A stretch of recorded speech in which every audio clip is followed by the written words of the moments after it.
indoors that doesn't have AC. Yeah, Anyway, it's a disaster. I need to open my it's a little bit. la di da di da. Hello, hello. I'm All right, we ready should be. whenever I you think we're are. live on the internet talking about movies. Oh, are we? That's exciting. Hello, chat. If we're late and gay, you can blame Hugh. Yeah, this one is on me. It's a Yeah. side effect of the fact that my air conditioner broke and I've become gay like a European. It's an unfortunate thing that happens. Here we are. Well, I do recognize that by association, I am also late and gay, and I'm not trying to deny that, but I am trying to blame Hugh. Yeah, That's all. well, that's Just fair. want that stated I think that's clearly fair. for the record. Hello, friends. Someone says no Supergirl. Oh, Oh well, well, that's funny you can say that. don't be Because too disappointed just yet. because we actually are going to talk a little bit about Supergirl. You might think, why on earth would you talk about Supergirl if you're going to be talking about True Grit? That's a great question. A great question that any normal person would ask, but it's actually surprisingly relevant, as some of you in the audience might know. Uh, Supergirl actually has quite a bit to do with True Grit. Who would have seen this coming, besides the people that read the comic that that movie was very loosely based on? Hugh's one of those people, right? You read I the am one of comic. those people. I read the comic because True Grit is probably one of my top 5 novels, favorite novels of all time. And a friend of mine at my last job knew about that and decided, hey, here's a copy of the Supergirl comic that they're going to be making the movie based off of. You like True Grit, you'll probably love this. Um, and we will discuss today how that turned out. I would. Yes, because the Supergirl run of comics that the Supergirl movie is very loosely based on uh, was inspired itself loosely by True Grit, which is a very strange choice, I would say. A And I very think odd one. some of that has actually trickled down into the new Supergirl movie in terms of True Grit's influence on the movie. As you can see, there's an article image I've put on screen that's that whose headline reads DC fans are watching True Grit for clues about Wait, is Supergirl, that which true? is well, I mean that's what the article says. Whether it's true, who cares? It's very funny either way. I love to imagine someone who's legitimately excited about the new Supergirl movie going, "Huh, I guess I should watch True Grit to know what's going to happen in it." Like, that's pretty I should funny. probably prepare myself by watching Jeff Bridges mumble incomprehensibly. It is pretty incomprehensible. But today we're going to be talking primarily about the 1969 True Grit with John Wayne and Glenn Campbell, of all people, and also the 2010s Coen Brothers True Grit, starring Jeff Bridges and Haley. I can never remember it. Steinfeld. What is Steinfeld? Come on, Jamie. Um, She's like one of the most popular actresses in the world at the moment because she married a football guy, some football guy. and that means I'm supposed to know how to pronounce her last name because Because she's like if you don't know, she was in Sinners, Jamie. It doesn't that yeah, I mean know she was anything? in Sinners. It means something. Um, oh look, chat finally appeared on screen. That's good. We Chat like that. has grit, some real true grit. Yeah.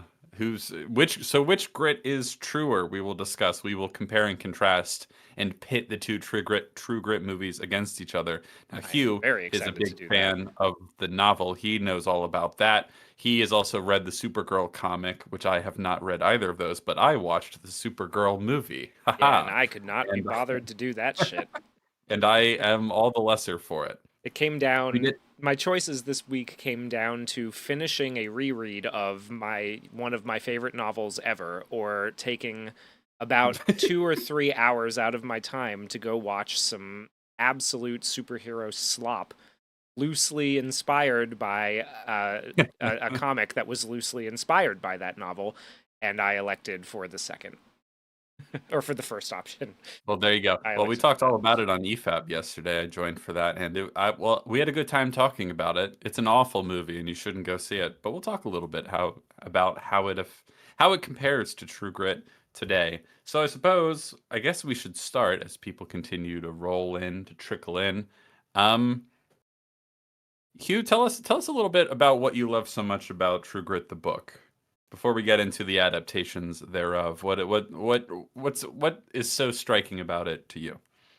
I love the way the guy writes. Charles Portis is an incredibly underrated American author. He's got a wonderful sense of humor, a really great sense of rhythm in his writing.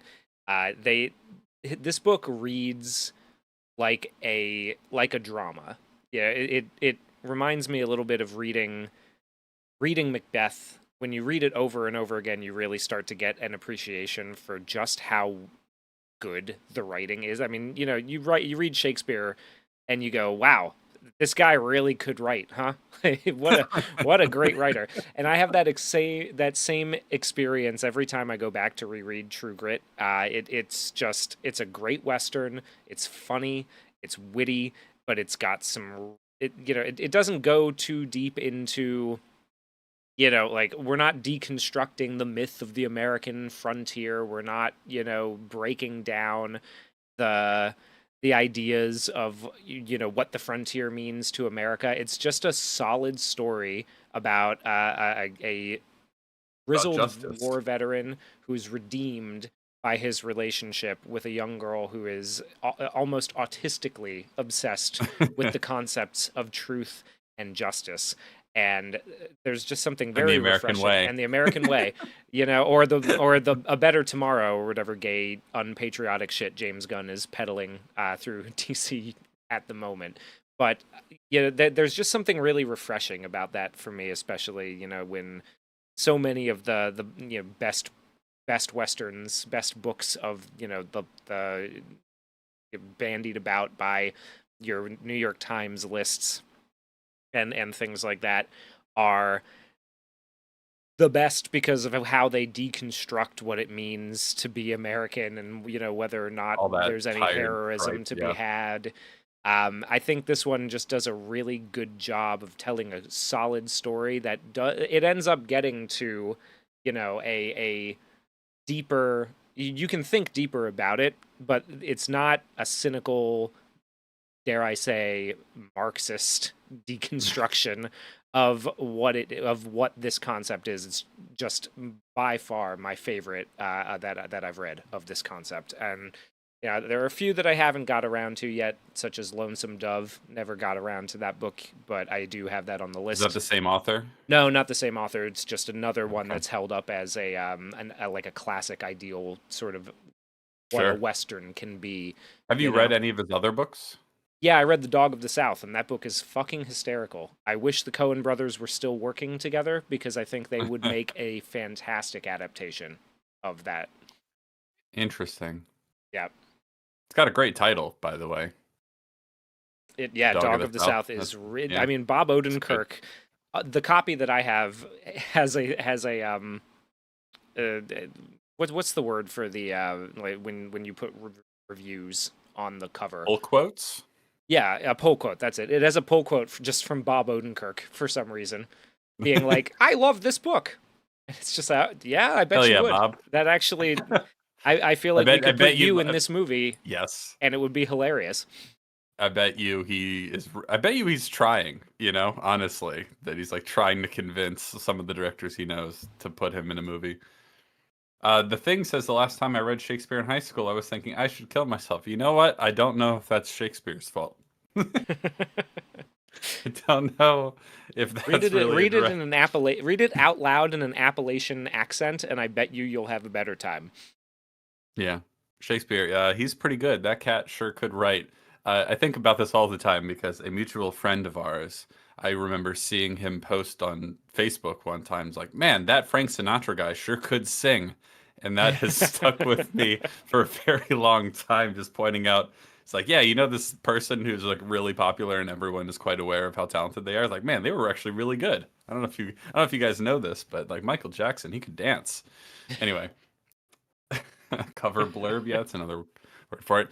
So yeah, so What order do we want to do this? Do we want to talk about? Actually, I kind of want to talk about the Supergirl connection first, Yeah, and then let's do maybe we that. can sort of Let's get that out of the way. So you've read the comic run, or comic book, I read the the collected movie. version of it. It's a trade paperback is what they call it in the comic universe. It's basically they take the whole run that one guy did, put it together in a single volume, and then you can just read that one section.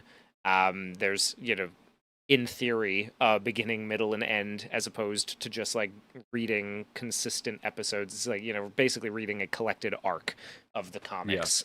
Um, and I read that What do you think of because, it? well, I read, yeah.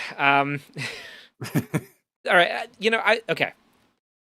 I was intrigued by it at first when my friend brought me the copy of it because I didn't know much about Supergirl as a character up until that point, and I had just finished a reread of True Grit and was like, "Oh, okay, well, I mean, if you're saying like, you're a fan of the book, if you're saying that this is similar to True Grit and you really liked it, then maybe this has something. I'm not opposed to the idea of doing a sort of a Supergirl, but port, True an Grit. Yeah. adaptation of True Grit with superheroes." Um, One of the things that confused me the most about the choice to do this was Tom King, the author's decision to have Supergirl be the Rooster Cogburn of the story. Yeah, the John Wayne, the Jeff Bridges of the Yeah, story. the grizzled Confederate veteran with a complicated past and a heart of gold, as opposed to the Making her the Maddie, The character Maddie, obviously. who is like, I mean, you think of Maddie. Maddie is a young, optimistic, but strong headed woman who is relentlessly dedicated to the concepts of truth and justice. So you would assume that were one to do a True Grit adaptation with Supergirl, that would be your character, who you port her over onto. Yeah, you would think that, That would wouldn't make you? the most sense. You wouldn't think of Supergirl, the 23-year-old cousin of Clark Kent, being the drunken, wayward, sort of cynical and jaded veteran who just wants to be left alone while I don't roaming around and collecting bounties. That just doesn't really seem to fit. And the book doesn't handle it very well.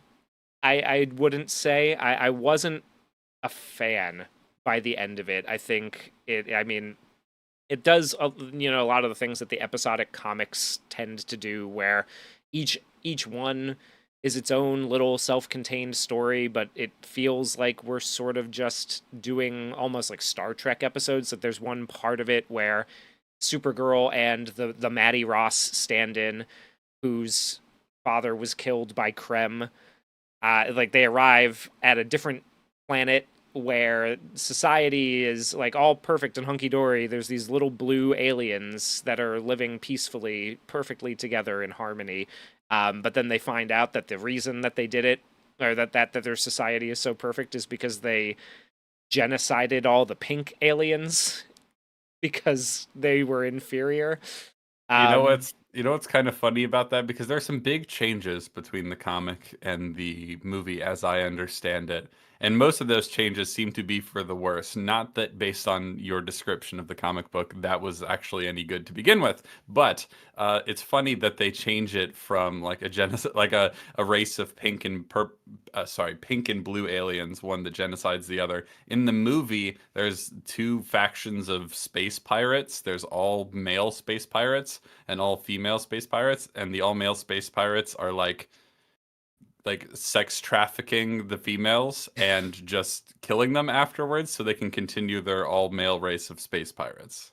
Uh, oh. Mahler coined Krem rape Hitler in our discussion of that movie yesterday. Oh. Um, so it's interesting with the pink and blue thing, because clearly the person, this lady who chose to adapt it for the Supergirl movie, was like, oh, like male and female.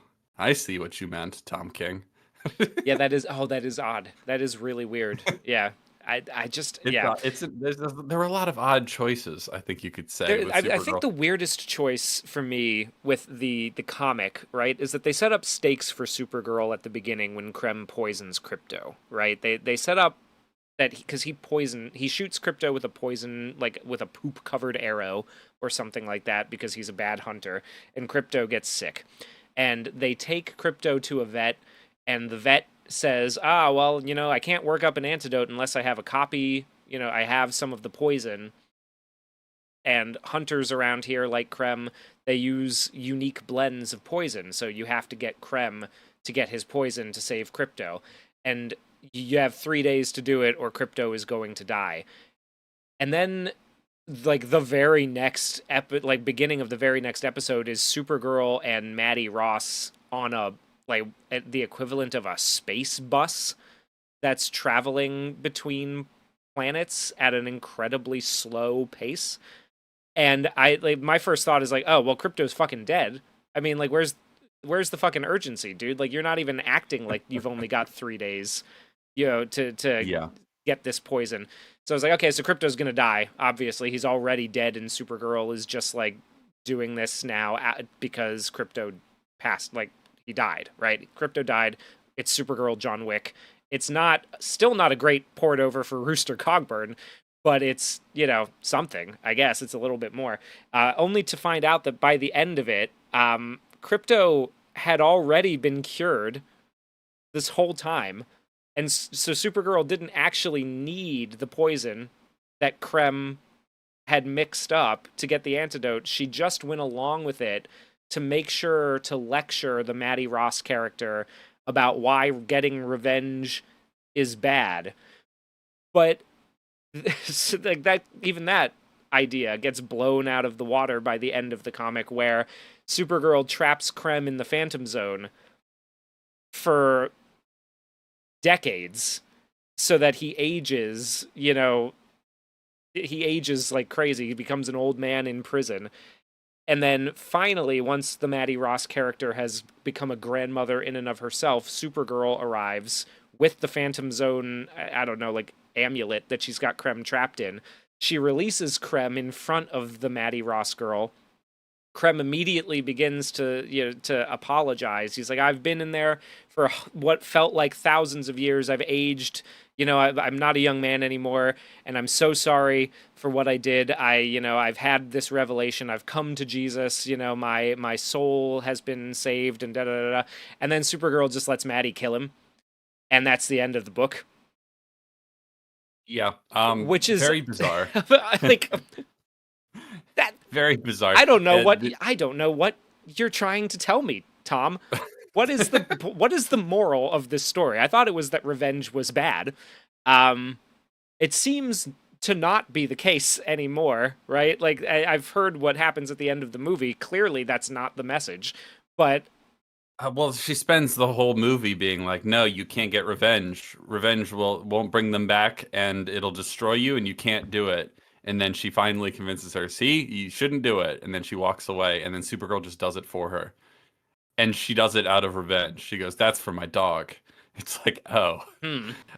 So it's a different kind of incoherent. It's a different kind of weird and incoherent. Yeah. But it's interesting because these are all sort of like weird, bad photocopies, almost like Supergirl is to True Grit like, the big retarded pirate in Backrooms is to the main Chiwetel character. Yeah, exactly. It's like a bad, misremembered copy, etc. This is a Backrooms version. I'm sure they have some lingo for that in Backrooms lore. But what I like so much about True Grit, just based on these two movies, we'll get to which one I liked more in a bit. But I like that Maddie wants revenge, and well, she wants justice. She never really. She doesn't want. Yeah, she doesn't want revenge. She doesn't. She wants him to come back and face justice for killing her father. Yeah. Because and that point is illustrated.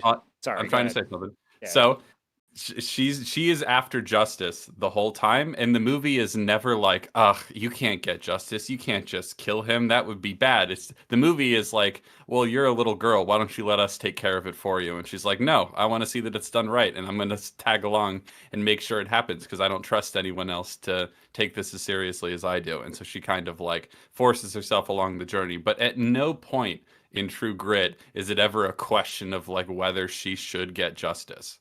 It's just like, of course she should, but it's just a matter of whether she can, right? And whether she should be involved being as young as she is. Meanwhile, in Supergirl, the movie at least, like the word justice is never even uttered, you know?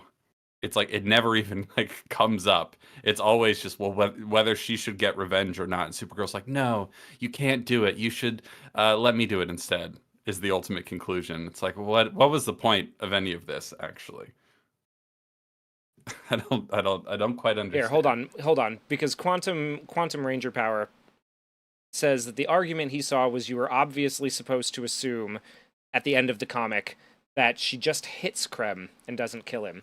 Now, there's some text, yeah, because you see the images, and the images are like there are silhouettes of Maddie, and or, you know, Maddie and Krem, like, you know, somebody whacking Krem, and then he falls down, and there's like some spatter that comes up around, and then they walk away, right? But the text in the corner is very important, right? It says, I knew they were my words said long ago at the edge of Maypole, but I could not fathom their meaning coming now from her lips, for surely she must see that nothing was outside of her reach. She did not further elaborate, and I did not ask her. Instead, she moved her sword swiftly through the air and stabbed down and through the chest of the kneeling brigand. After that it was done, she returned the blade bloody to my hand. And that is where I shall end this long story of Ruthie, Supergirl, and Krem of the Yellow Hills. Ladies and gentlemen, we got him. Yeah, Yeah, she whoever made killed him. that argument is like maybe they can't read. Maybe Yeah, that's they where it just looked comes at all from. the pretty They looked at pictures. the pictures, Honestly, which, to be fair, yeah, the pictures in the art in the comic is fantastic. It's a yeah, that's really all I really see people praising about it, except for the few things that Supergirl changed to make even worse. I've not really seen many people say that the problem with Supergirl is that it's just a poor adaptation of the comic, which had a great story. Like I haven't heard anyone actually I've say heard a that. couple people say that actually. I've heard Well, yeah. fair enough, I guess. But it seems to be mostly, and this is a fair criticism, honestly, that the new Supergirl movie is an adaptation of a very vibrant and colorful comic. And they made it really like piss ugly and brown and gross. The movie is just really full of gross aliens and gross out moments. And like, it's, I said this on EFAP. I don't understand why they ever thought this would appeal to women. Women don't like gross, ugly things the way guys do, Yeah. to the extent that guys even like that. You know what I mean? Yeah. Like, you know, in the comics, as I understand it, the comic that this is adapted from, obviously it's very vibrant and colorful, but doesn't she have like a pet horse as well? Yeah, she has a pet Put the horse. horse in the movie. Women like horses, all right? Girls like horses. They like cute animals and they like colorful, vibrant, pretty things, all right? This is not hard. Yeah. And even if you changed literally nothing else about this stupid story, you could appeal to more women if you just kept that. But I don't know. They just can't. They can't do it. There's just a sickness and a rot moving through Hollywood where they just can't make movies that are colorful and pretty unless it's like, you know, like a period drama slop like Bridgerton or something like that. Yeah, so Kevo said that writing is insanely pretentious for a comic book. And you know, I agree, but you know what it reminds me of more than anything? You know, in Watchmen, in the book, there's that like in-universe pirate comic that sometimes you get to read that has like these insanely detailed little sidebars of the internal model. Like, so it's basically just a novel, but with pictures. It reminds me of if you were doing a parody of that, like if you were deliberately trying to like or like trying to get that atmosphere but then failing. Like you sound pretend, like you don't know exactly why that works, and so you end up sounding pretentious, but it really does come, it is like that because he is trying really hard to imitate the writing of Charles Portis, and he's just not succeeding. That's why he writes comics No. and not real books, because he's not good at that. Well, the other thing I think is interesting as we sort of segue into True Grit and away from Supergirl. I mean, it'll come up a little bit here and there because it's funny how bad that movie is. But I think what's so interesting about why Supergirl is like striking a nerve and why it's such a monumental flop and why everyone who saw a trailer for it that had any taste at all was like, ugh, no thanks. And the people making these movies think that this like ought to appeal to women because they're feminists basically, and so they think, oh well, it's like an adaptation of True Grit, and she's like, oh, she's messy and she's tough and she's all these things. And then it's like, okay, the thing about True Grit in how it sort of manages to be about a tough, like rather masculine young woman compared to the average woman. Like it manages to be a story about a kind of outlier figure like that who is a woman that is very masculine, is very like stubborn and hard-nosed and doesn't quite fit in to like the normal traditional, gender roles, without being essentially a feminist story.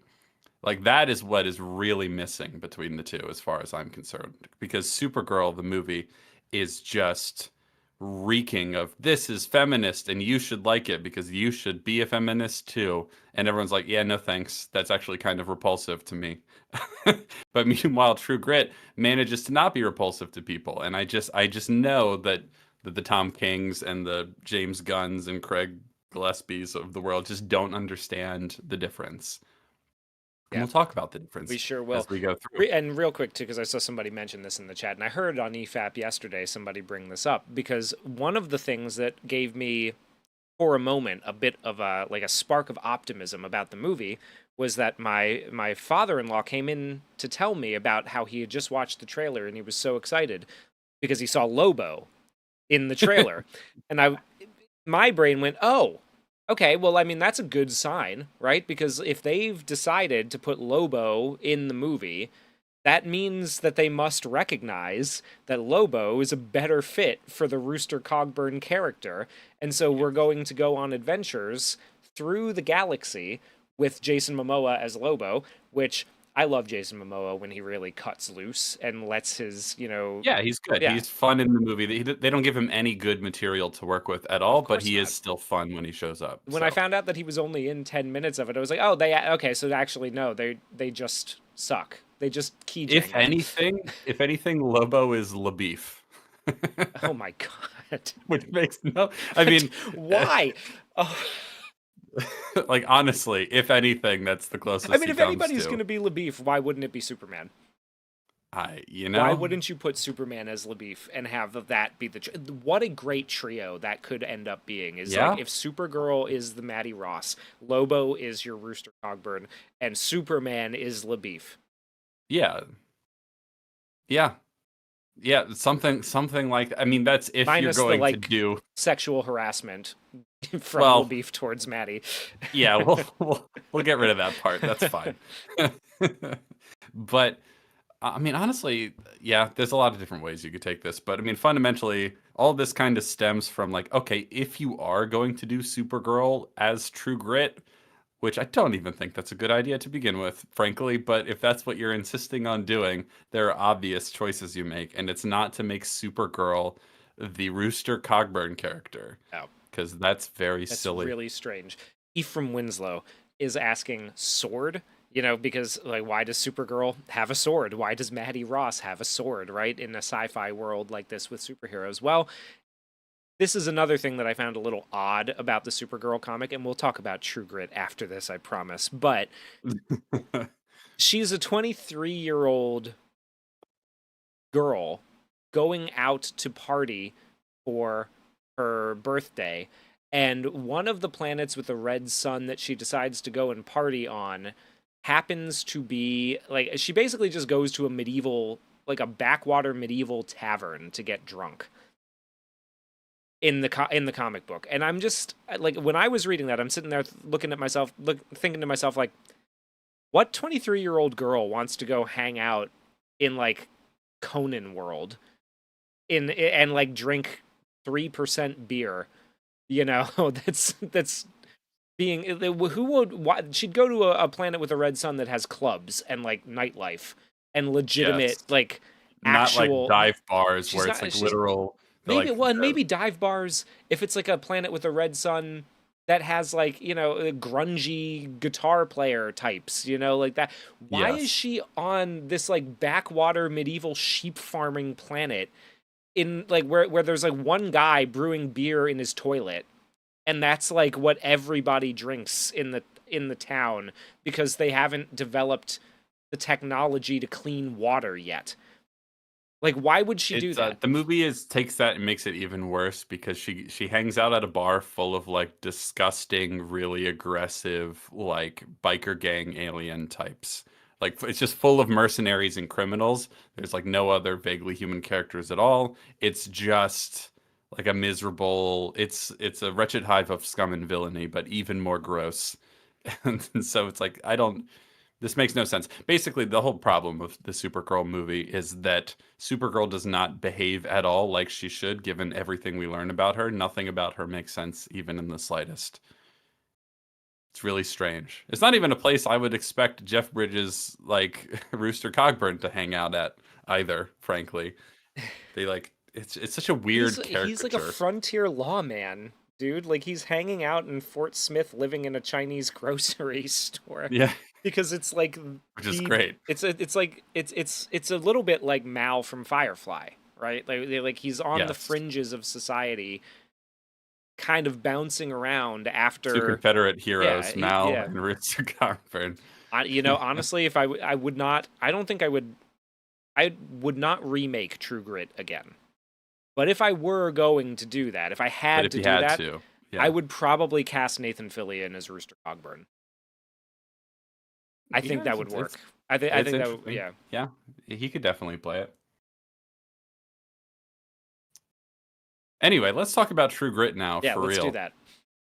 Hugh, why don't you start us off? What do you think? We'll talk about the 1969 version, what we thought overall of both, and then we'll get into spoilers one and then the other. We might jump back and forth, because they're very similar. So first, Hugh, what do you think of the 1969 John Wayne True Grit?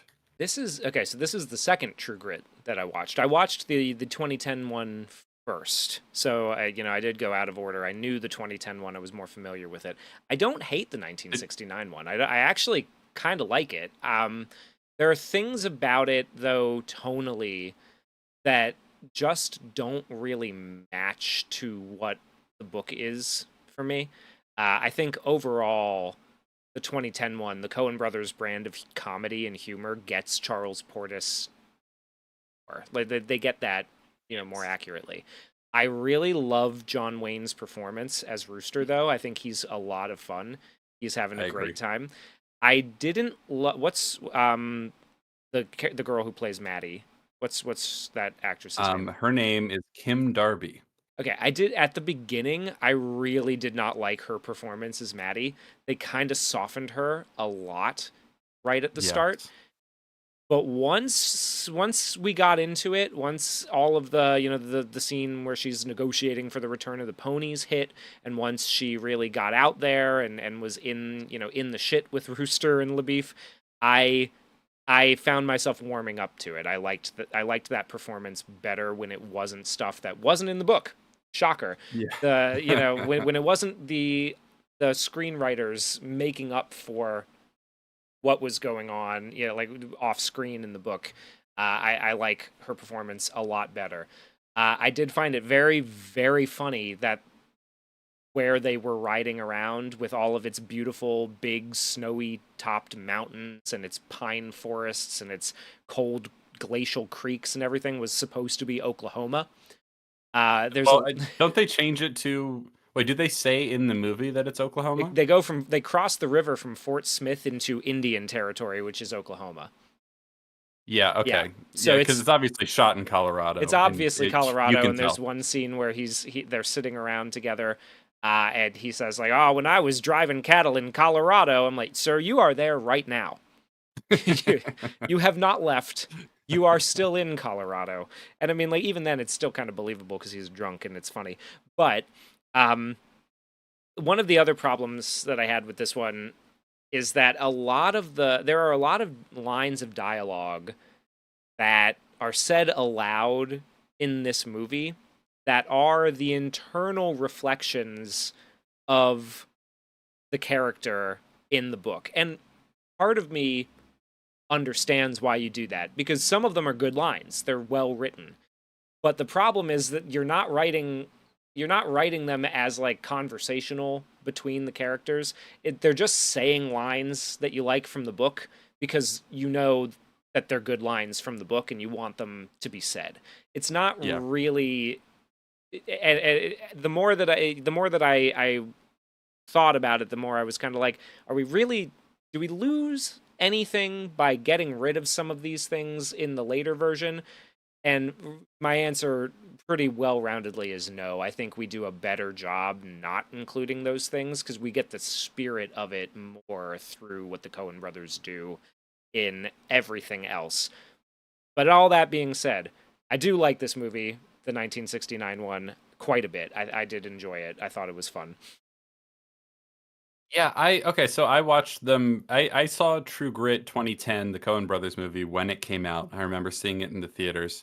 And so I watched when I went to rewatch them for this stream, I watched the 1969 version first. And so I was familiar. I remembered the general gist of the story, right? And I remember liking it. And I'm watching the 1969 version. I agree. I like John Wayne in that movie. He is kind of doing what John Wayne does in every movie, but that is hardly a knock against him. He's very compelling on screen.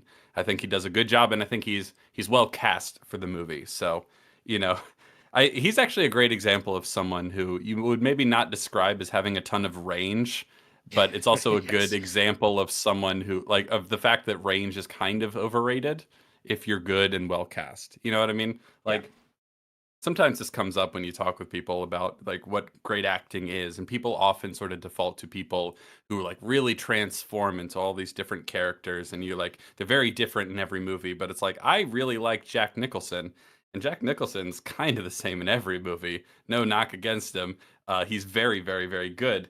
I wouldn't really describe him as having the most range, and I would say that even more so someone like John Wayne, but he's so good in this movie. You know, he's just doing his kind of typical John Wayne thing. It's very compelling.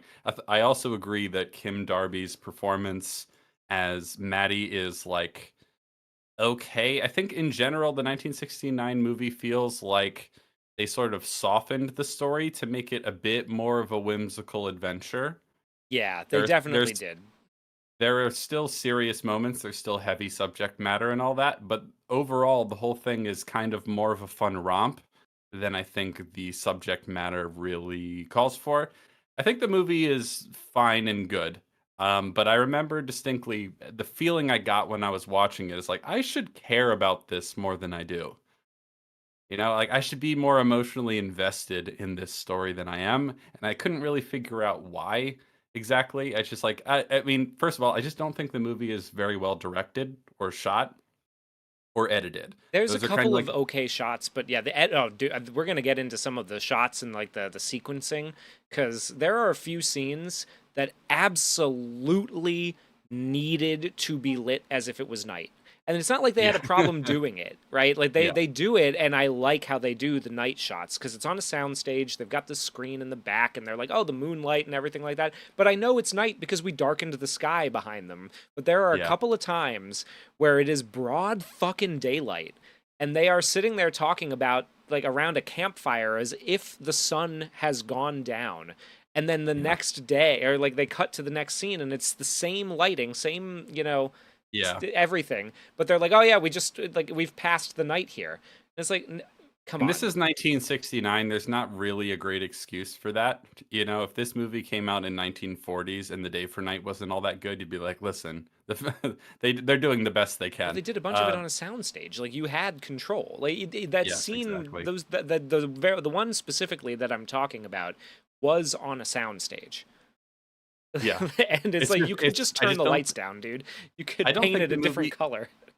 I don't think the movie is very well directed, honestly. I just think there are some cool shots that really I think it is kind of a cheat code to shoot a movie in the Old West or, or just out in the American West at all, out in nature, it's like, yeah, you're gonna get some pretty shots because it's absolutely beautiful out there. It's kind of hard to fuck that up. Um, but I just don't think the movie is especially compellingly directed or edited or staged or anything. There are some good performances, and the story, like at its core, the fundamental story of the movie is quite compelling. But I don't think it's executed especially well, and that kind of made it a little less emotionally gripping than I feel like it ought to be. There's a lot to like about it, and we'll get more into it. But I'm gonna jump now to the 2010 movie because I watched that immediately after, and I was like, "Oh, okay, now I care again." Like I Yeah. just like the way it's the 2010 movie is much better directed. I mean, overall, like there's some things I like better about the 69. I like that the 69 movie is more colorful and vibrant. I think Yes, that's me too. fun. I like that more shots play out in like kind of masters or two shots where you can see both actors at the same time. Everything I really like the way 2010 True Grit works, but the 2010 True Grit, it's a Roger Deakins movie, it's a modern Coen Brothers movie. It's all shot reverse shot, and it's like, that works for a lot of scenes, where you really need to get in close to the actor's face to sort of feel the emotion and everything. But it felt very, I don't know. There's something kind of refreshing about the way the old movie looks. But in every other respect, the 2010 movie is much better directed and edited and paced and everything like that. I felt a lot less like lagging or just sort of like aimlessness in the 2010 movie. And I felt the tone. It's a funnier movie, but less whimsical and lighthearted, which is a really Yeah. interesting balance. It's very, like the Coen brothers to do that. The 2010 movie is like considerably funnier as a movie, but also it's darker at the same time. And I just think that balance actually is serving the story a lot better. And I think I basically like all the performances better in the 2010 movie all around. Even All if I like John Wayne, yeah, I like Jeff Bridges better. And you know who I always generally like him, but Matt Damon is so good as LaBeef. he really Oh, is. he's so good, man. I really don't like Glenn Campbell as LaBeef. I like Glenn Campbell's music. He's got some great songs. I don't think he's a great actor. I think he's the weak link in the 60s movie. I'm sorry, Glenn Campbell. You got some great songs. Rhinestone Cowboy, all that. Big fan. Yeah. Southern Nights, what a song. But you're not really Not the really best selling me actor. on the LaBeef. No, Yeah. unfortunately. Matt Damon, yeah. So I mean, one of the things that I Matt like about Damon. John Wayne as opposed to Jeff Bridges is that I can understand everything he's saying. There's one part in the True. 2010 one where it's the part where Ned has captured Maddie and he's yelling at Rooster, you got 5 minutes, pull back over that ridge. We don't see Rooster responding. We hear him through the trees, but every time we do it, we cut to a shot of the trees and we hear him shouting. And it's just like garbled. And you're just sort of like, what? What? I hope that wasn't important because Yeah. I did not catch that. Yeah, I'm not, and that's really the only problem where I have because I can't see his mouth moving, so I can't match what he's saying to like, Yeah, so yeah. I'm just kind of like, that's a little, that seems like you've kind of made a mistake here. And John Wayne, at the very least, you can hear everything he's saying, but I like the gravity that Jeff Bridges brings to this more than John Wayne's kind of goofing off here a little bit. And it's A not little like I bit. dislike that. He's having a goofy old time and he's having fun. But I like the fact that it almost feels like the 2010 one is treating it more seriously. Like Oh we're yeah. not, yeah. All across the board it's treating it more seriously. Yeah. Yeah. It's something about the costuming for Maddie too, right? So this is Oh, it's so good. this is a small thing, right? Like in the 1969 one, she kind of reminds me of Julie Andrews in Sound of Music, and Yeah, a little bit. because A little and bit. so and it's a small detail, but something that I just don't like. It would not have taken much to get correct, and the Coen brothers kind of show that when they do it in their version, right? But Maddie, before she sets off, puts some. She's wearing her father's hat, and it's too big for her, so she stuffs some newspaper in it to make sure that it fits on her head. But she's not used to wearing hats. In the 1969 one, she's just wearing her regular hat and costume. It's like the same thing she's always wearing, and there's a little bit of a thematically there's a difference. Like if Oh yeah. she's not trying to fill her father's hat and getting in over her head, right? Like it's there's a symbolic difference there that we're missing when we don't do that, when we don't include it, and when she's wearing the same thing that she is when she shows up to Fort Smith. You know, so it's little details like that, and then overall the way that it's directed and the humor mixed with the darkness that really makes the new one feel stronger to me than the old one. Yeah, I basically think there's only a handful of things that are better about the 69 movie. Otherwise, the 2010 True Grit is a really, really solid Western, maybe the last great one. Maybe, yeah, Maybe maybe it's just shy of great and it's only really good, but it's God, it's such a solid movie. There's so much to like about it. very, yeah. Uh, Real quick, because there are a couple comments in the chat that I wanna talk about real quick. Georgius says that the 2010 one suffered from modern lighting, where it's pitch black at night. It's pitch black and Rooster goes, that one's Ned. Yeah, I mean that is something that I do find a little bit irritating about like there are scenes like Jeff Bridges' accent, right? Like there's scenes where I can't tell what he's saying. There are scenes where I can barely see what's happening, right? Especially the night raid at Nighttime the scene, lean and they're to. actually like it's good, but I think it looks fine where like it looks kind of realistic in a way that you can still see what's happening, but it is very dark. Where you run into the problem is when he can accurately identify who that is from so far away. You know Yeah, what I mean? yeah. Otherwise, like I think these night scenes look I pretty would good. I would You know? much rather also like I would much rather have a scene that's supposed to be set at night where it looks like it's night than a scene that's supposed to be set at night where they've decided not to make it night for whatever reason and they just pretend like like it's not gonna be jarring when they Yeah, splice it yeah. together. If That you had to choose, if I had to but choose, I would pick the first one every time. But I all do right. So I just understand. Yeah. I just sent you a screenshot of one of these night scenes, like from the vantage point of where Jeff Bridges is like, camping out with his Yeah. gun, looking on at the scene below. And I mean, partly you can tell by context, it's a little easier to tell who's who based on where we know they are in the story than taking it out of context like this. But this is like all supposed to be lit by moonlight. And I think it looks and feels pretty good. It's got a cool vibe to it. But there is a little bit of a question about like, oh, how can he identify from so far away Yeah. I do. Yeah. exactly who that correct person is? I don't think it looks terrible, but I'm not gonna complain if we do some more older movie type lighting tricks to make the night. Like you can make the sky just a little bit dark and keep it lit like softly, yeah, but also make it so that we can see everything. Like I'm okay with that. I'm on board with that. I think we should bring that back. This still doesn't look terrible to me. I would prefer having this than like broad daylight scenes that are supposed to be night. The other thing that I wanted to Okay, so a couple. My comment about it being one of the last great westerns. It's certainly not the last one. It's one of the last great ones. I think yeah, Rango is a really solid movie that's been mentioned in the chat. I think Django is a really compelling movie too, but that's certainly more out there. It's less. It is a western, but it's less straightforwardly a western. Um, and then when I first saw it, I didn't like Bone Tomahawk, but maybe I'll rewatch it and like it. But yeah, I didn't in like it very general, much either, but we'll have to maybe we'll have to check that out and maybe because we will yeah, revisit we it and seem to see. be in the minority on that. Yeah, a lot of people really like it. I didn't care for it, but maybe we'll watch it again, and then I'll change my mind. It has happened before. I do change my mind sometimes, but yeah, I think it's in general one of the last great westerns because I think it kind of came in under the wire before culture really sort of lurched really hard to the left in a way that they have a hard time accurately depicting the Western genre and giving people what they actually want out of it.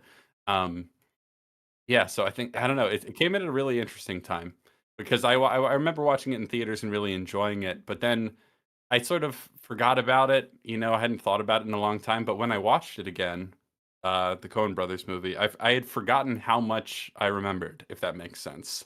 There's a lot of memorable and iconic moments in this movie. There's a lot of funny lines that stick with me. One in particular, that always kind of made me laugh. I don't know why exactly. She's negotiating with the guy over the horses, right? And she brings up a hypothetical example. Is like, no, I don't deal in hypotheticals. The real world is vexing enough as it is. There's a lot of Yeah. fun little character moments. The way Coen Brothers movies are always pretty great, and including these like funny and interesting and unique one scene characters. There's a lot of those. It's just a really solid movie. Yeah, I agree. Somebody else also mentioned New Mexico would have been a better place to shoot the 1969 one. They shot the 2010 one in New Mexico and like northern Texas, which looks much more like Oklahoma than the Rocky fucking Mountains. As pretty as they are, right? It's like this is not I you are not in Indian territory in Oklahoma. You did this as a western. Like, Hmm. you did this as a classic western and it looks beautiful. Don't get me wrong. I love it. The fall colors on the trees, it's amazing. Beautiful scenery. There's some beautiful stuff in Oklahoma, and yeah, like there's a certain beauty to the flatness of Oklahoma and North Texas and New Mexico as well that I think Oh yeah, very underrated, and the Coen brothers pulled that in.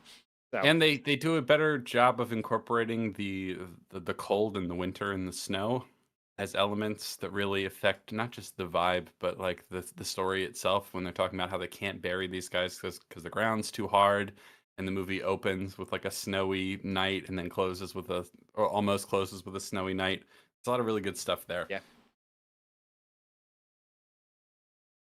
So All right, so how do we want to break this down? Because I imagine we will be jumping back and forth quite a bit since they have such similar plots. I think it makes sense to yeah, sort of. so the bones are all there, right, for everything. There's more almost happening. There's like more point A to point B stuff happening in the 1969 version.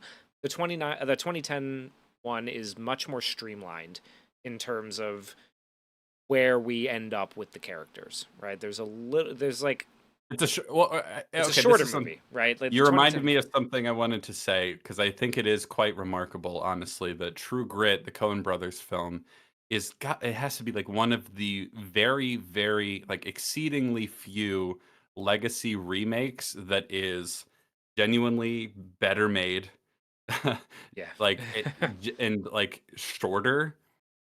That's another thing that like Tighter, yeah. legacy sequels are always inexplicably half an hour longer for no reason. And lastly, I was really kind of surprised to see that the 2010 movie was actually more religious than the 1969 movie.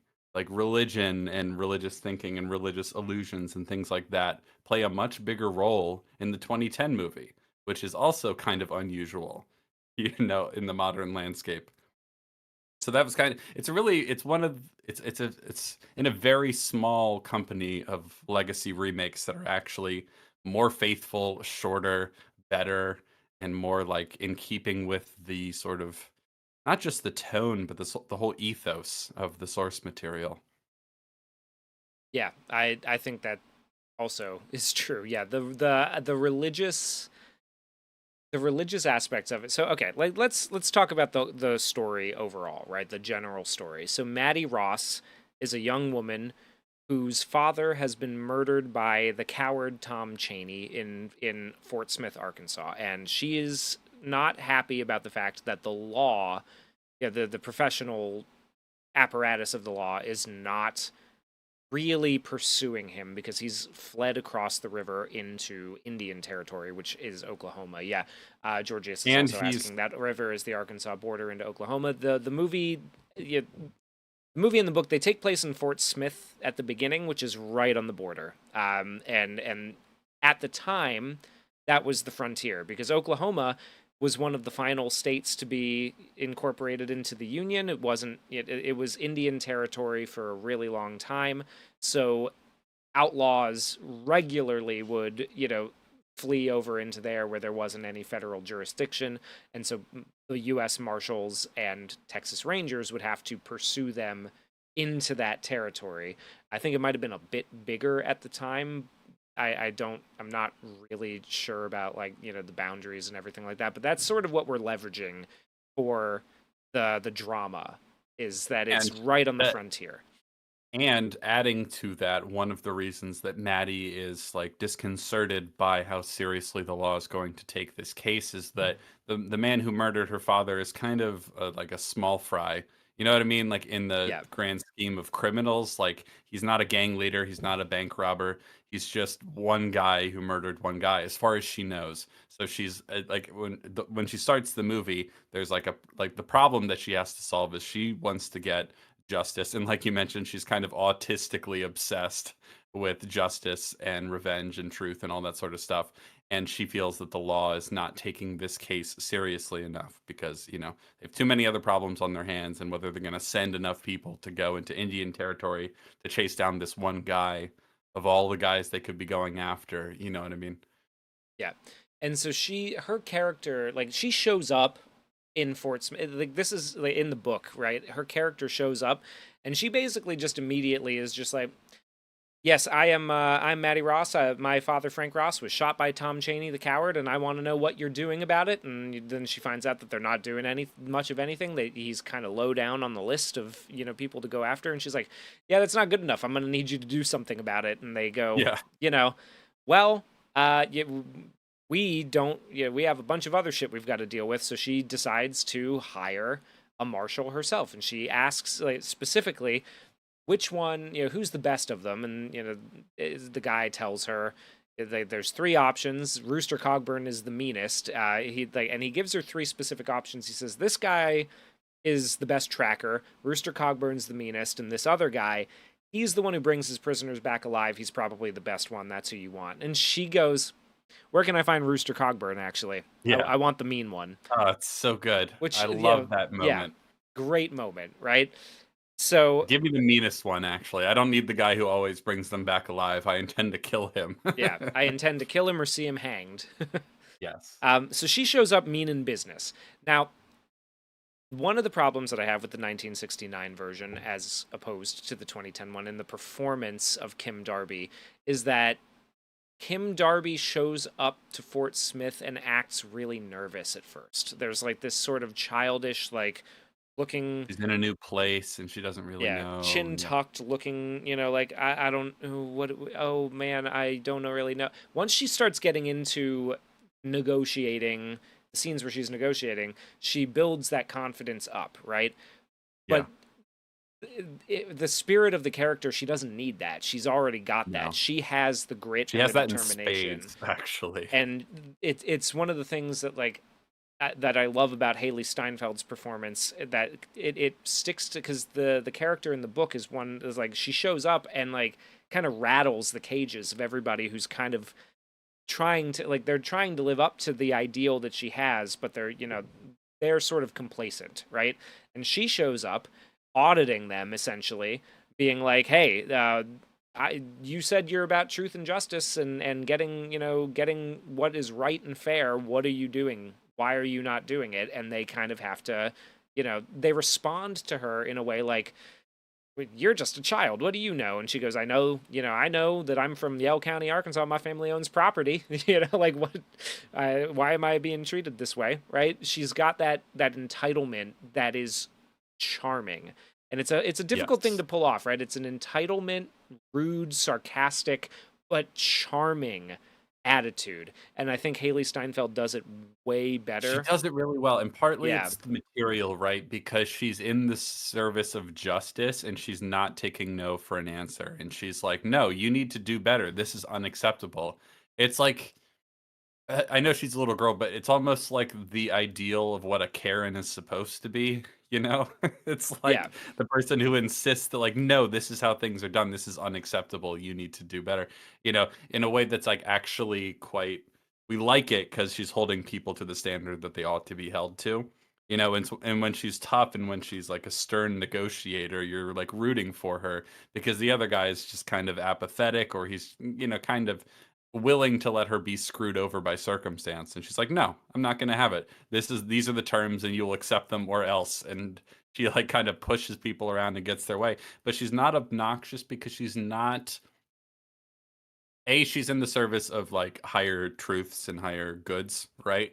and like and we're obviously on her side and she's right, but one of the ways she's not obnoxious is because she's not a bitch, you know? She's not like actually mean or cruel to people. She's just tough, Yeah. and she's just unwilling to compromise on what she knows is right. And like she's not unnecessarily rude to people. Like for example, actually one of the few things that I actually liked better about her performance and how she acts in the 69 movie is there's a part where she goes to stay at a local inn, right? But all the, all the beds have been taken up, and so she's like, "Oh, you're a little girl." Is like you're going to have to sleep with old lady what's her name, right? Yeah. You're gonna have to go share a bed. And in the 69 movie, she's like, "Well, I assume that means my rate will be half, right?" Yeah. You know what I mean? And Yeah. and she's like, "Ugh, the little girl." Like that was a fun moment. But in general, I think in this later movie, she's so much more compelling in that regard because she's like principled and tough without being like petty or cruel or Yeah. like dismissive. Like for example, like Supergirl in the Supergirl movie is just unbelievably like too cool for school and dismissive of everything constantly, and she's like really sarcastic and annoying and insufferable in basically every way, and it's like, "Oh, you don't understand how this works at all." Yeah. One of the Really things, don't. so like I really like I said, Grandma when Turner, Kim that's her Darby name. starts getting into the negotiation parts, right? One of the things where she, like when she's being, now this is an interesting thing, right? Because Haley Steinfeld's version does not shit talk the food that she's being provided at the inn, right? Like Yes. and that is something that, like, in the book, it's an internal thing. She's noting to you, the reader. She's like, the chicken and dumplings were okay, but I couldn't see 25 cents in a little grease and flour, right? Yeah. But it's like she's saying that to you, right? In the 69 version, the woman asks her, "How do you like the food?" And she goes, "Yeah, that's okay, but I can't see 25 cents in a little grease and flour." It's like, see that, okay, now that's a rude thing to say to somebody in person. She doesn't, In the the implication 69 in the, movie? yeah, in the 69 movie, she says that to her face. Yeah, And I'm yeah. just kind of like, see, that comes across as a little bit like you want to include a funny line from the book. It's a good line, I understand. But the problem is that she isn't going to say that out loud. She's noting that to you as the reader as an internal thing later, right? Like that's, Yes. so Yeah, and it comes that's what across, yeah. separates her from being a bitch, Yeah. right? You know? Because she's not saying that out loud because she knows that's mean, but to herself, she's like, "Ugh, this is kind of a ripoff." Yeah. And, Kevo makes a very good point. I totally agree that the other way we keep Maddie's character from being insufferable is that the movie humbles her over and over again, Yes. right? Well, the But whole, that makes it more compelling when she pushes through to see to it the justice is served, despite being humbled and like kicked down a pit and being bit by a snake and all this other stuff that she has to go through. yeah. Well, I mean, like the whole point of the story, really, right, is to kind of humble her, right? Like Yeah, it is like, you know, she's an idealist against she's, the world. yeah, an Yeah, idealist against the world, and she gets what she wants, but she pays a hefty price, right? yeah. Like that is something, A hefty and that, price that she's like ultimately fine with paying, which I yeah. also really I also like. really like that. Well, I like that in especially more in the 2010 one when she actually pays. I have with the 1969 one is like how soft the ending ends up being comparatively. Um, Yeah. Everything's just more soft and whimsical and fun. It's overall, it's like Maddie is just supposed to be like a normal girl instead of an exceptional girl. You know what I mean? Like, yeah, a normal girl, we but who's like driven to a yeah, goal, you know. yes. I mean, And obviously, Maddie in the 1969 movie is not like just your average girl, but we push her more in that direction so that it can be more of a fun, like relatable, fun adventure, like YA romp through the Old West. You know what I yeah, mean? there's a little bit more of like anger in her, like because the way the scenes Yeah. tend to build, right, is like she starts getting frustrated and like maybe backsassing more in the 1969 one as opposed to the 2010 one where she just kind of like parries she's almost like parrying thrusts, but it's business, not personal, you Yeah, yeah. know. That's the thing that I prefer about Haley Steinfeld's, is that like she doesn't build to this like indignant anger at the end of it, like righteous indignant anger. It has to be pointed out, right? Sure. Because she's in the right, and she's at, like, these people are trying to stymie her. She doesn't want to be cheated and everything. But Haley Steinfeld's negotiations with the ponies or with LaBeef, right? Like, she doesn't end up getting to a point where she raises her voice, really.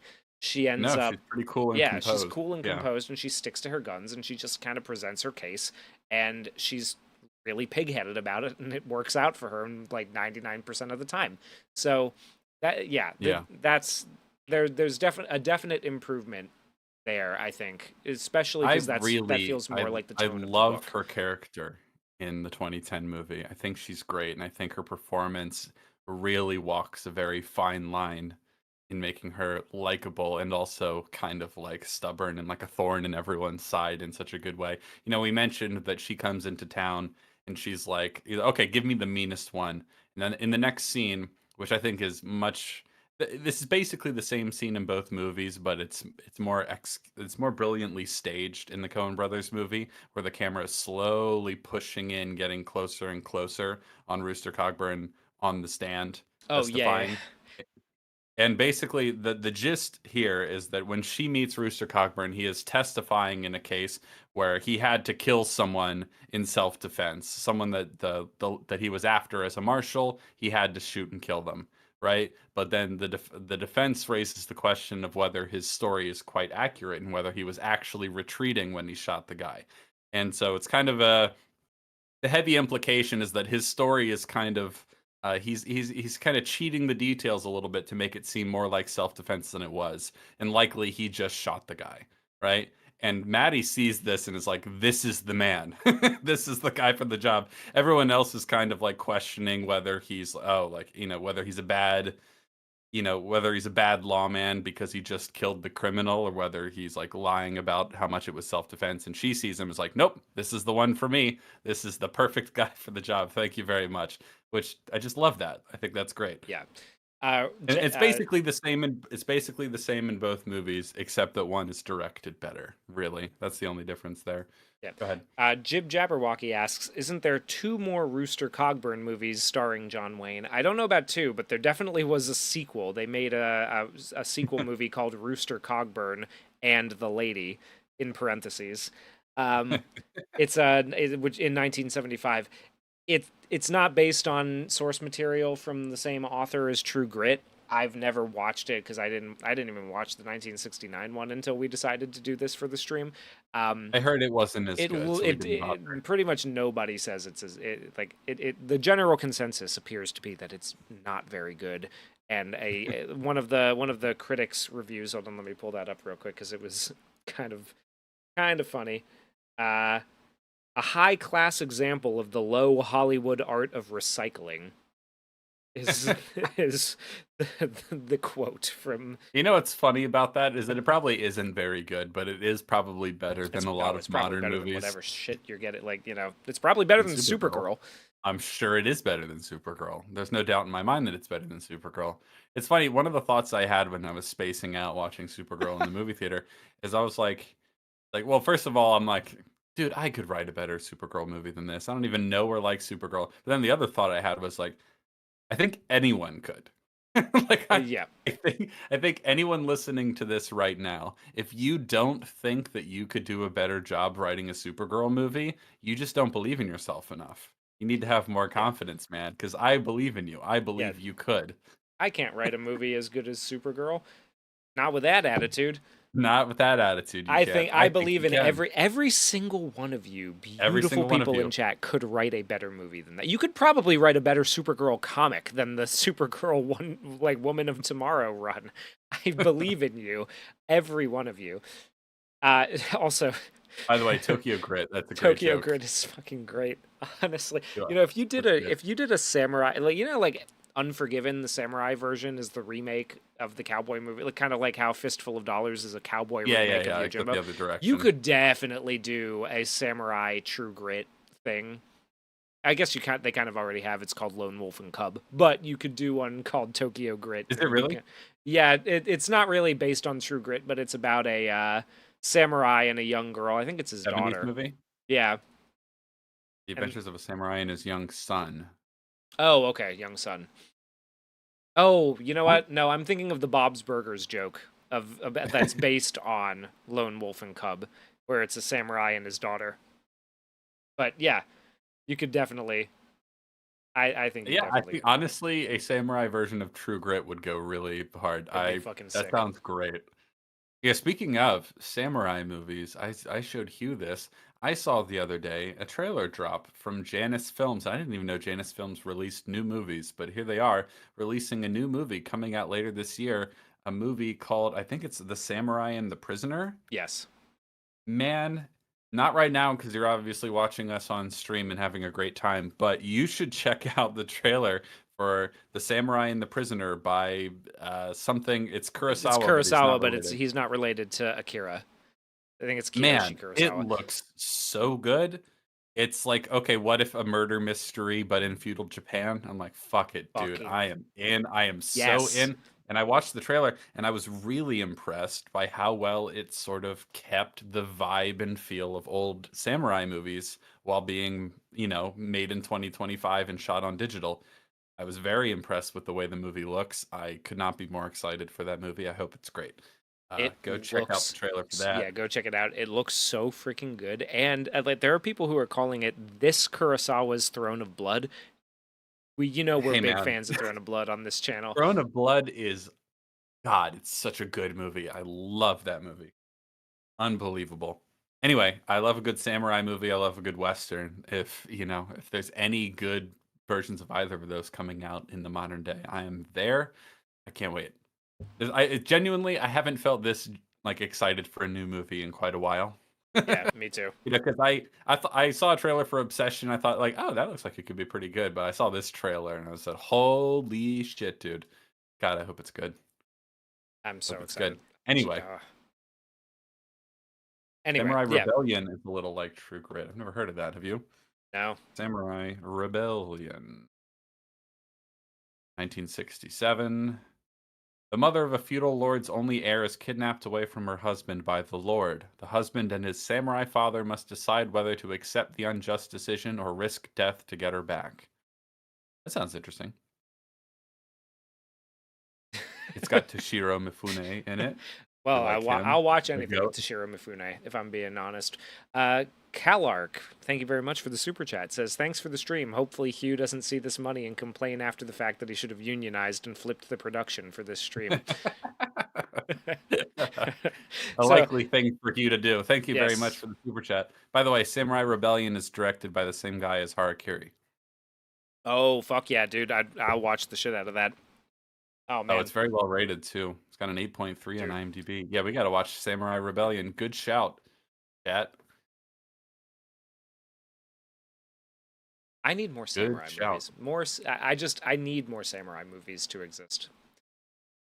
Yeah. Well, I we got to want it. watch all the ones that exist first. Yeah. Then we can start complaining I'm gonna get about through the entirety of Satoichi the Blind Swordsman, all 70 movies or whatever it is, and then we'll get back to you on that one. Anyway, back to True Grit. So, yeah, the core of the story is that Maddie, the young girl, she's come to Fort Smith to get justice for her father's killing, and she wants the meanest marshal, one with true grit.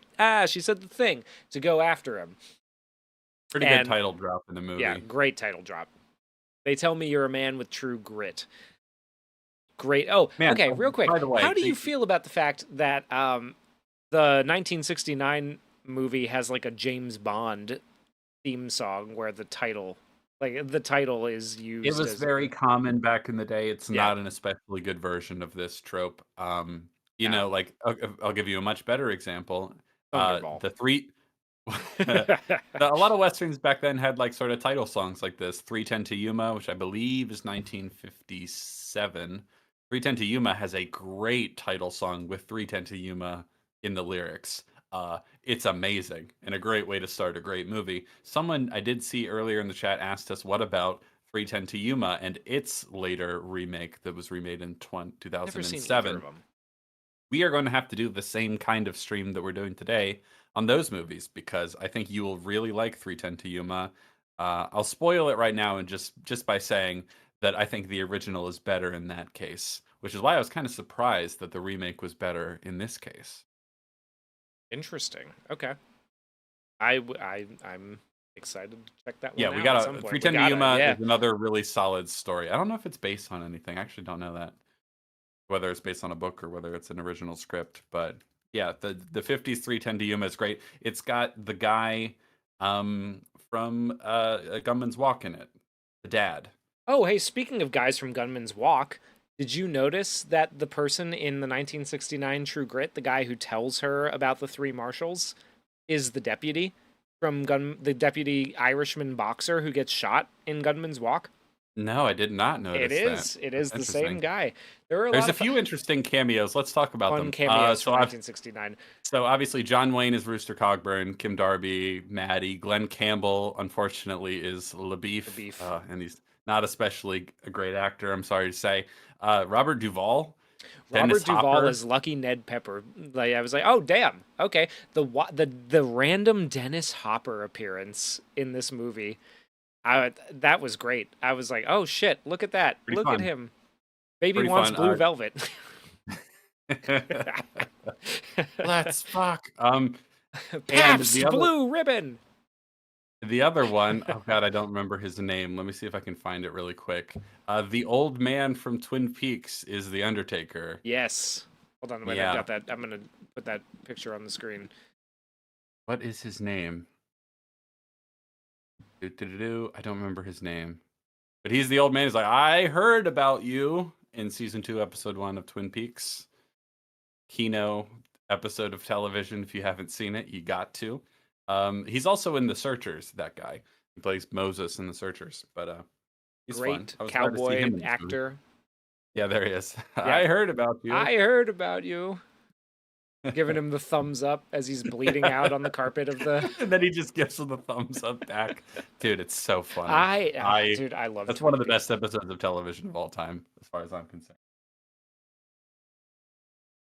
It's so funny how badly. Anyways, there's some fun off. cameos in the 1967 movie. There are also some fun cameos in the 2010 movie. Pretty stacked cast there as well. Let's talk about that. So Jeff Bridges, Rooster Cogburn, Haley Steinfeld, Maddie Ross, Matt Damon as LaBeef. I think he's great as LaBeef. He brings such a great energy to LaBeef that really complements Jeff Bridges. You know, it's so good. Josh Brolin ultimately is Tom Chaney, which I thought was fun. Domhnall Gleeson is Domhnall Gleeson as Dennis Hopper's character.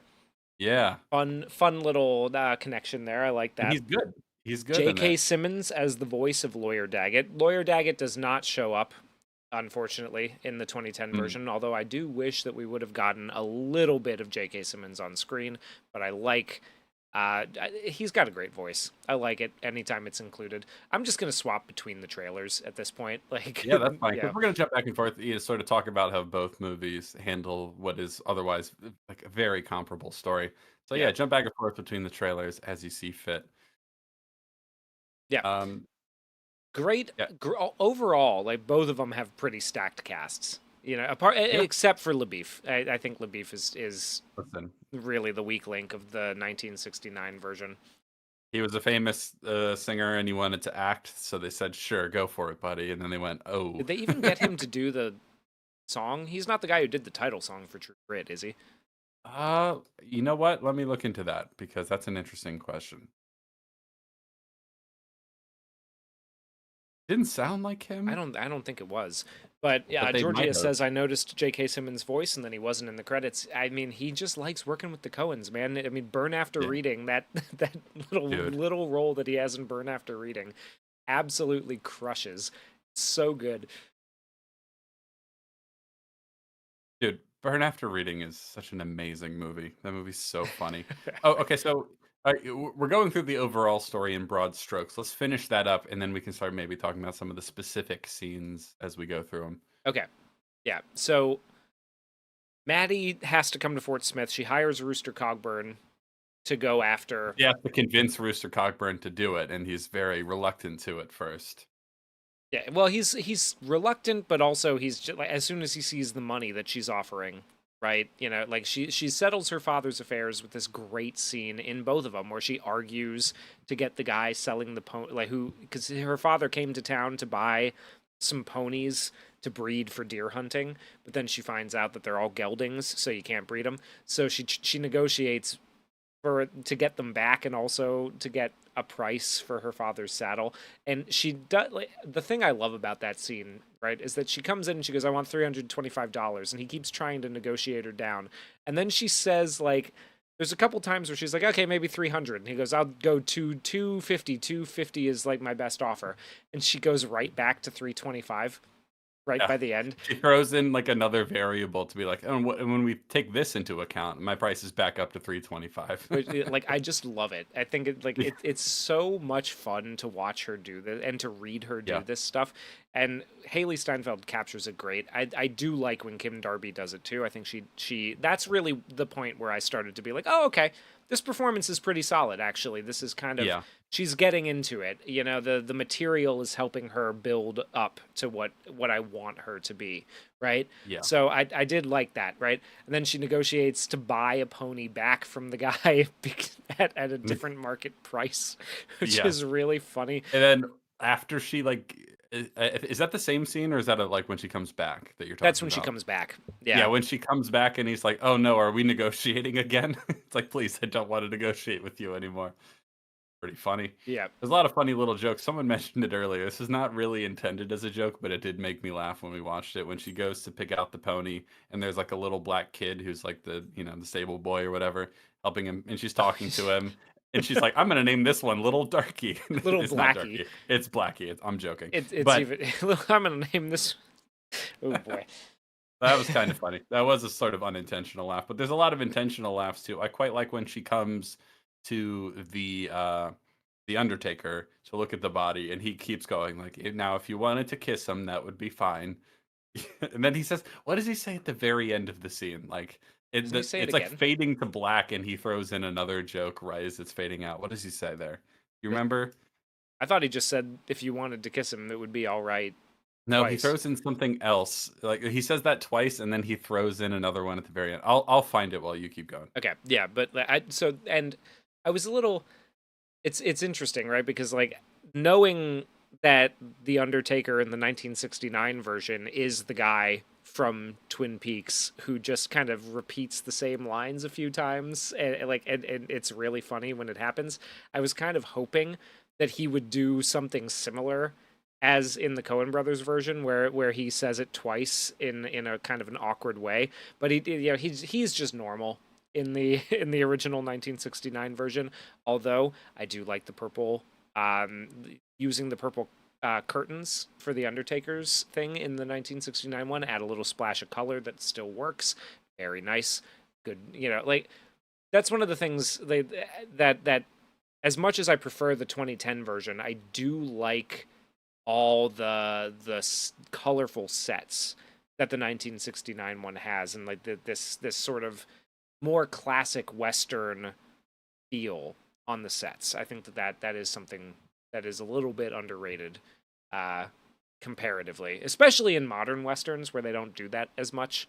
You know, they make it all gritty and sweaty and kind of kind of miserable looking, as some of them do. But so she's there to hire Rooster. She gets some money. She has a great negotiating, tactic. She ends up buying a horse back from him. But while she's there, LaBeef, the Texas Ranger, he's on the trail of Tom Chaney. I like Matt Damon's performance in this one a lot too, because he's a lot more. It's funny how much more like arrogant and kind of when he introduces himself to her and he tries to sort of nonchalantly pull his coat back and show her his badge, and he's like, "Yeah, I'm a Texas Ranger. What of it? No big deal," kind of thing. I like that energy that he brings to it, the sort of swagger that he has. Yeah, That's like maybe the ego a the little bit. ego is over the top, but proves to be. But he proves himself eventually Yeah. that he's not completely full of shit.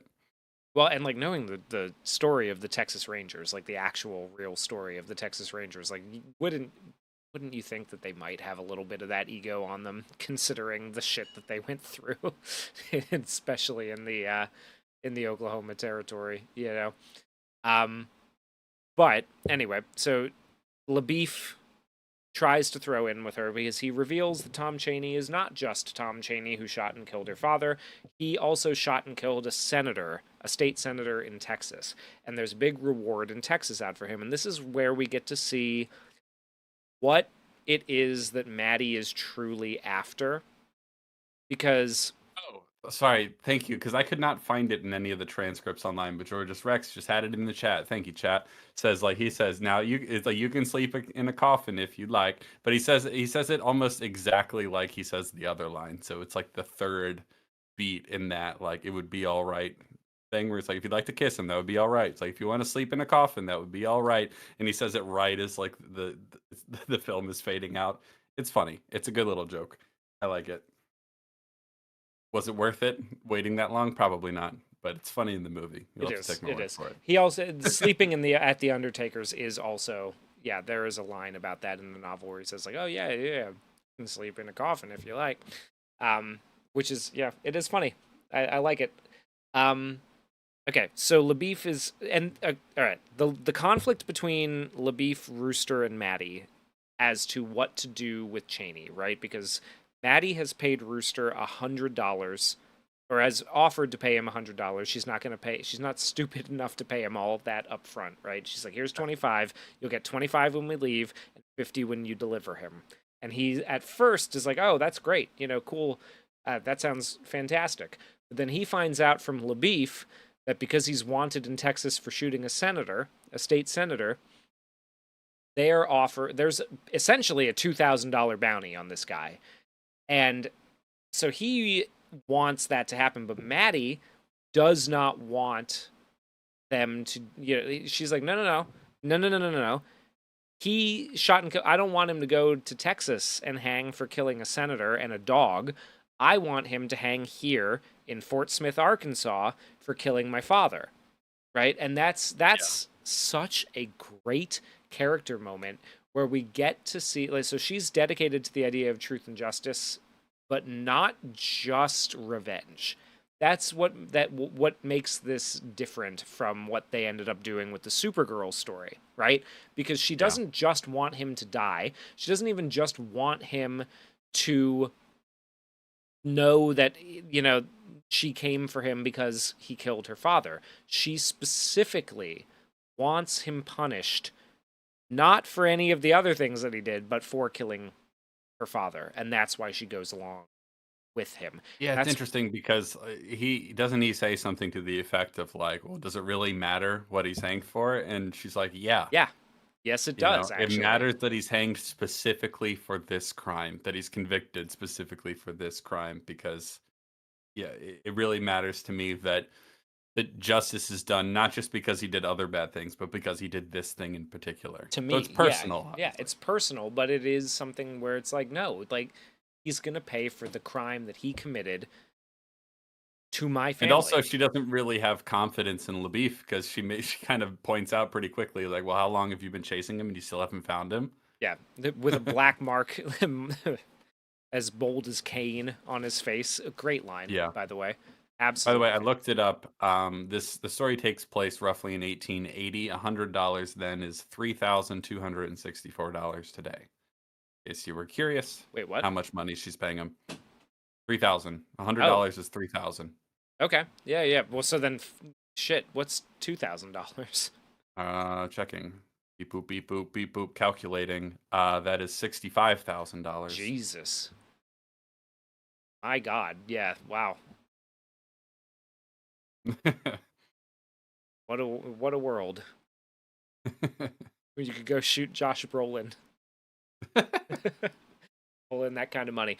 But yeah, so like I love the fact that she is like, because you would think that if it was just about, like, if it was a practical thing, if it was just about revenge, but like this is the thing that gives her character so much grit, so much true grit. Yeah, so much true grit. Yeah. Is that she does, like, it's all about punishing him for this crime, like, Yeah. and that, yeah, and he even says to her, he's like, you can spit on his face, you can, you can tell it, or spit in his eye, And you kick can him a tell few him, you can kick times. him a few times, you can tell him that this is why it's happening, and then we'll take him to Texas and hang. She's like, no.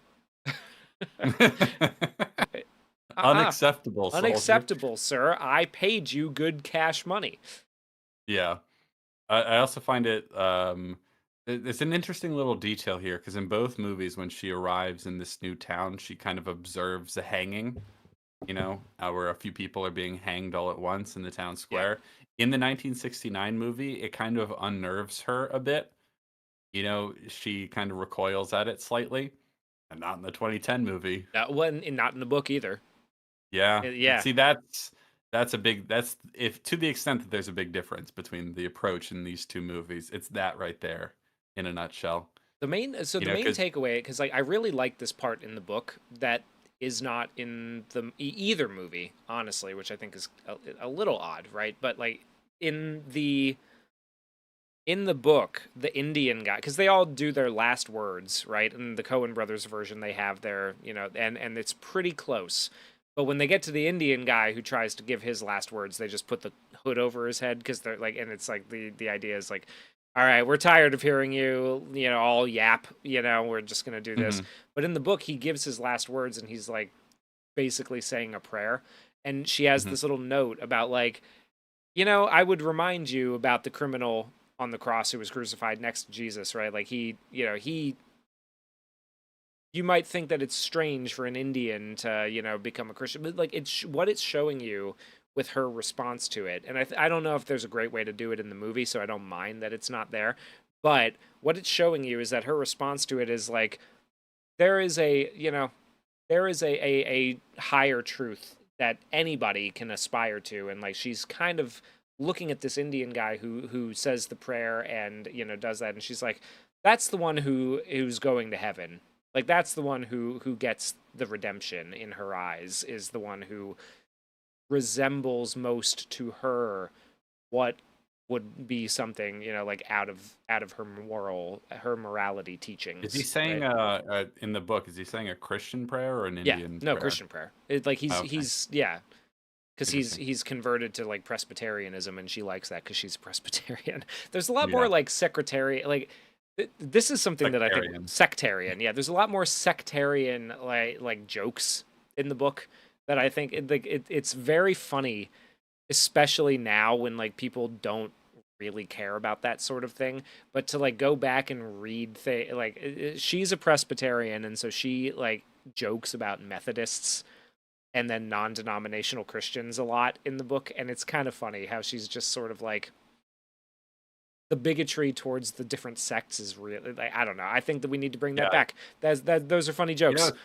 yeah, they are pretty funny. I also like that it's weirdly the last place I've seen that sort of humor or, conflict or whatever in any sort of movie or television is like 30 Rock for some weird reason. Like, because Jack, like Alec Baldwin's character in 30 Rock makes fun of Unitarians like on more than one occasion. That is, It's yeah, just good. it's just a really funny random thing to do for his character. Anyway, I made it.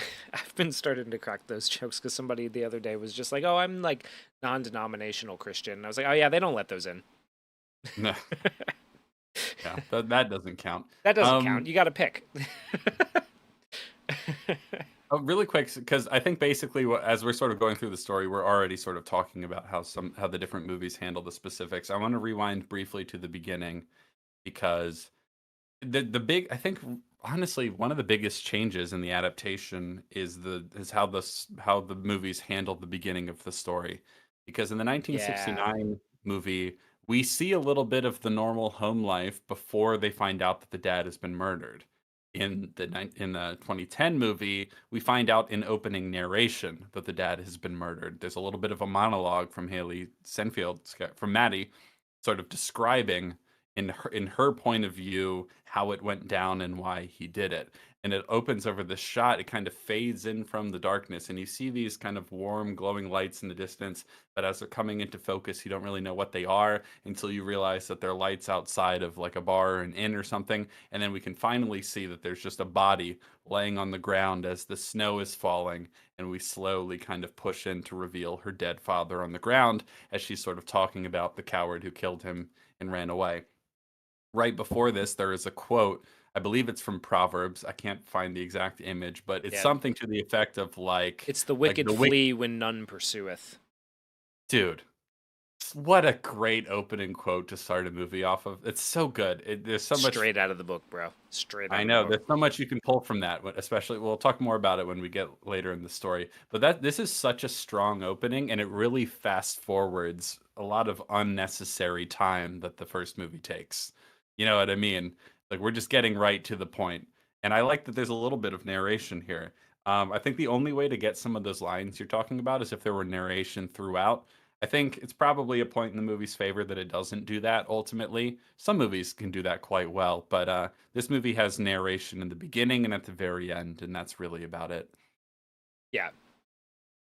And I don't mind But that. it's I think good that that works. That narration. bookend I think it works, works yeah. really well, and it works better than if we were gonna just have her say random internal thoughts Yeah, from the I book. I totally agree, and I think it's worth mentioning now. We'll talk about the context of it, but one of the final scenes before the epilogue, one of the final scenes in this Coen Brothers film is like they're riding through the night in the darkness to try to get to town, to save Maddie. And we finally reach the end where like they can go no farther, and he shoots a gun into the air and hoping that someone nearby might hear them, and we see the light come on in a nearby house, and it's snowing as they're laying on the ground, and it's Mhm. this like perfect sort of like bookend to the opening shot of the movie. Just so nice, man. It's just like so much thought and care has been put into that, so like that they mirror each other perfectly like that with like the warm lights of the house at night, and they're outside in the snow. Ah, it's so good. So good. It's a really beautiful moment. I really like it. Anyway, where were we? She had met up with LaBeef at this point, and they discussed, Real quick. Georgius Rex asks, because we talked about the opening line, "The wicked flee when none pursueth." He says, "Is it as a great opening? It might be appropriate for a fugitive with a guilty conscience, not a film about pursuing." he So does he does have a guilty that guy. it is about like the reason that I think that it works as an opening here, right? Is because when Maddie gets to town, nobody is really pursuing him, and one of the reasons that she decides to take matters into her own hands is because he fled with nobody doing anything. Nobody chased after him. They didn't form a posse. They didn't go and look. I Yeah, think it. they Yeah, didn't even I don't think they even knew who it was that likely did it, right? they Or do they know kind of that? know. They know, but he's like Okay, really never mind. low down on the Yeah. totem pole of people that they're going after, right? And that's one of the reason. Like that's a motivating factor for why she decides to hire Rooster in the first place.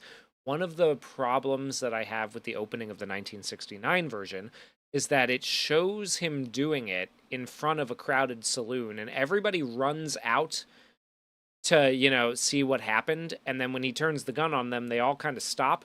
But the problem is that like I just don't buy that nobody there decided to like go after Yeah. him after No, he it took doesn't off really and make any ran, sense. right? Like when you show me that, because in the book what happens is he kills him and nobody, like they all kind of go like oh shit, and then they don't do anything. And that's what motivates her to move forward with her plan. I think putting it at the opening to set the tone for his runaway and for why she is going to hire Rooster. It might be like there might be a better way of doing it. I don't think it's like the perfect execution, but it's better execution than we get in the 1969 one for that element of the story. Yeah, I mean, like, I think it's a great line, and I Yeah. think it does kind of work. Maybe we could put a little more meat on Tom Chaney as a character. but he is kind of on the run even though no one's chasing him for, like, what he did. Like, that is true of his character in the movie, you know what I mean? Yeah. So okay, we're at the point where LaBeef and Rooster have decided to cut out, after him on their own, right? But she doggedly pursues them, even though they, get the ferry across and they tell him not to let her, they basically tell him to take her back to town. She ends up escaping and she swims her horse across the river to join them. And that kind of convinces Rooster that there's really no point in sending her back. He's just like, okay, well, she's just going to keep doing what she's doing. We might as well, carry on. LaBeef does his thing where he grabs a switch and he starts whacking her. But Rooster's basically just like, you might as well just not, man. Like, in both versions, I like the way that it is just like, are you going to let him do this, Marshall? And he's just like, no, I don't Guess believe it not. will. I like the way that they do that. But I think in the '60s version, the one difference here is that I think John Wayne says something effective like, "I think you're enjoying it too much." yeah. Yeah, when he's like, you're enjoying it too much. That's yeah. I don't know. That's a little bit extra. That's fine. It's It takes working. it in a slightly different direction, I just think a little bit. Yeah, I mean, in both movies, they have the moment where it's like, "Now I was fixing to kiss you, but now I don't think I will." yeah. I was fixing to steal a kiss from you, even though you are young and sick and unattractive to boot. But now I think I should give you about 5 or 6 whaps with my belt. And she says one would be as unpleasant as the other. What a what So a good, great line, dude. What a so good, and great calls his line. bluff too. Pretty funny. And I I like like their yeah. dynamic a lot because obviously they start off on the very wrong foot, but ultimately he does sort of prove and redeem himself as being more than he appears to be at the very beginning of the movie, and that's really nice. And I just think Matt Damon is so good at, like, I don't know, he's good at playing these characters like he is LaBeef in the first half of the movie where you kind of like he's like he's not a loser, but you know what I He's just mean. kind of he's kind of like a smarmy, like, yeah, he's Like, for example, like in Ocean's 11, great movie. Like, he's not the cool one, you know? yeah, We have 2 of those. That's but he's plenty of cool trying really guys. hard to be He's cool. trying really Yeah. hard to be cool. He wants to be cool, but he's not quite cool. He's very good at that, Matt Damon is. Really like him in this movie. That's really fun. So now they're setting off into Indian territory together. Um, they there is a little bit of a change in the 2010 one. So like LaBeef is with them the whole time in the original and in the novel. He doesn't leave at any point, right? Mhm. There is an argument between LaBeef and Rooster that pushes LaBeef out of the party in the 2010 version, right? Yeah. And that argument is over Rooster's history in the Confederate Army with under Captain Quantrill, who Well, they were was both in the Confederate they were Army. both in the Confederate Army, but Captain Quantrill was a rather notorious. I mean, look, all I know is from the Wikipedia article. If there's anybody here who's more educated on this, please don't hold this against me. But Captain Quantrill is was considered a war criminal by the Confederates as well, because he raided border towns in Missouri. He committed something I think called the Lawrence Massacre, where like 500 women and children were killed. Basically as a way to sort of like try to stick needles in the side of the Union to make them to draw troops away from where they would be otherwise needed, right? But that was kind of looked on as dishonorable.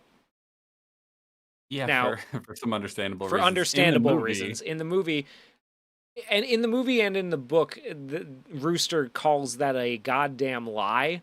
I don't know, I don't know what the Southern or like the perspective on that is, well, otherwise. so basically there's 2 ways of interpreting it. One is that, like, uh, from the movie's perspective, obviously, maybe that is just kind of a myth, a lie that sort of spun out of control, and that he didn't actually do anything quite that egregious at all, and so he has nothing to feel guilty about. Or Rooster Cogburn was involved with some rather unseemly, nasty things and is sort of defensive about it, because ultimately he feels guilty for being involved with that, and then over the course of the movie, he kind of redeems himself. Either way, it's interesting. I don't actually know what it is because I don't know enough about the Yeah. real story there. Either way, what this shows us from Rooster is that he's got that checkered past. Maybe it's a little unseemly. It's a bit, past what would be considered gentlemanly, right? And he Yeah, is on sort of like hiding from it, but also he's working for the federal government that defeated, that he was fighting against, and he's going after other criminals. It's kind of like it paints a really interesting picture of this character, and it gives you the idea of the grizzled war veteran who, a cause that he believed in failed, and he's kind of questioning where he's going next, right? He's not really dedicated to the idea of being a US Marshal. He's not dedicated to the idea of serving justice. He's out there to kill rats. And there's a great scene in the original one, in the 1969 one, where he serves some papers on a rat in the Chinese grocery by yeah, shooting it. And he has this whole thing about like the rat catchers are too hard on the rats, is what the lawyers say. They don't include that so much in the 2010 one, but it is really interesting that that's his perspective. Is he's just like, I'm just kind of like drifting, right? I'm a rat yeah. catcher now. This is sort of what I've never been really good at schooling. I've never really been good with anything, Or else but family. family. I love to see, oh, dude, I love the scene where he talks about his kid and like his Yeah, his ex-wife. It's so great, right? But he's a marshal for hire, basically. He's a bounty hunter, right? And he's got this, there essentially. there is this sort of sense of nobility and honor that's in him, but that has been dormant for a while. And when Maddie comes along and presents him with the opportunity to live up to that ideal, right?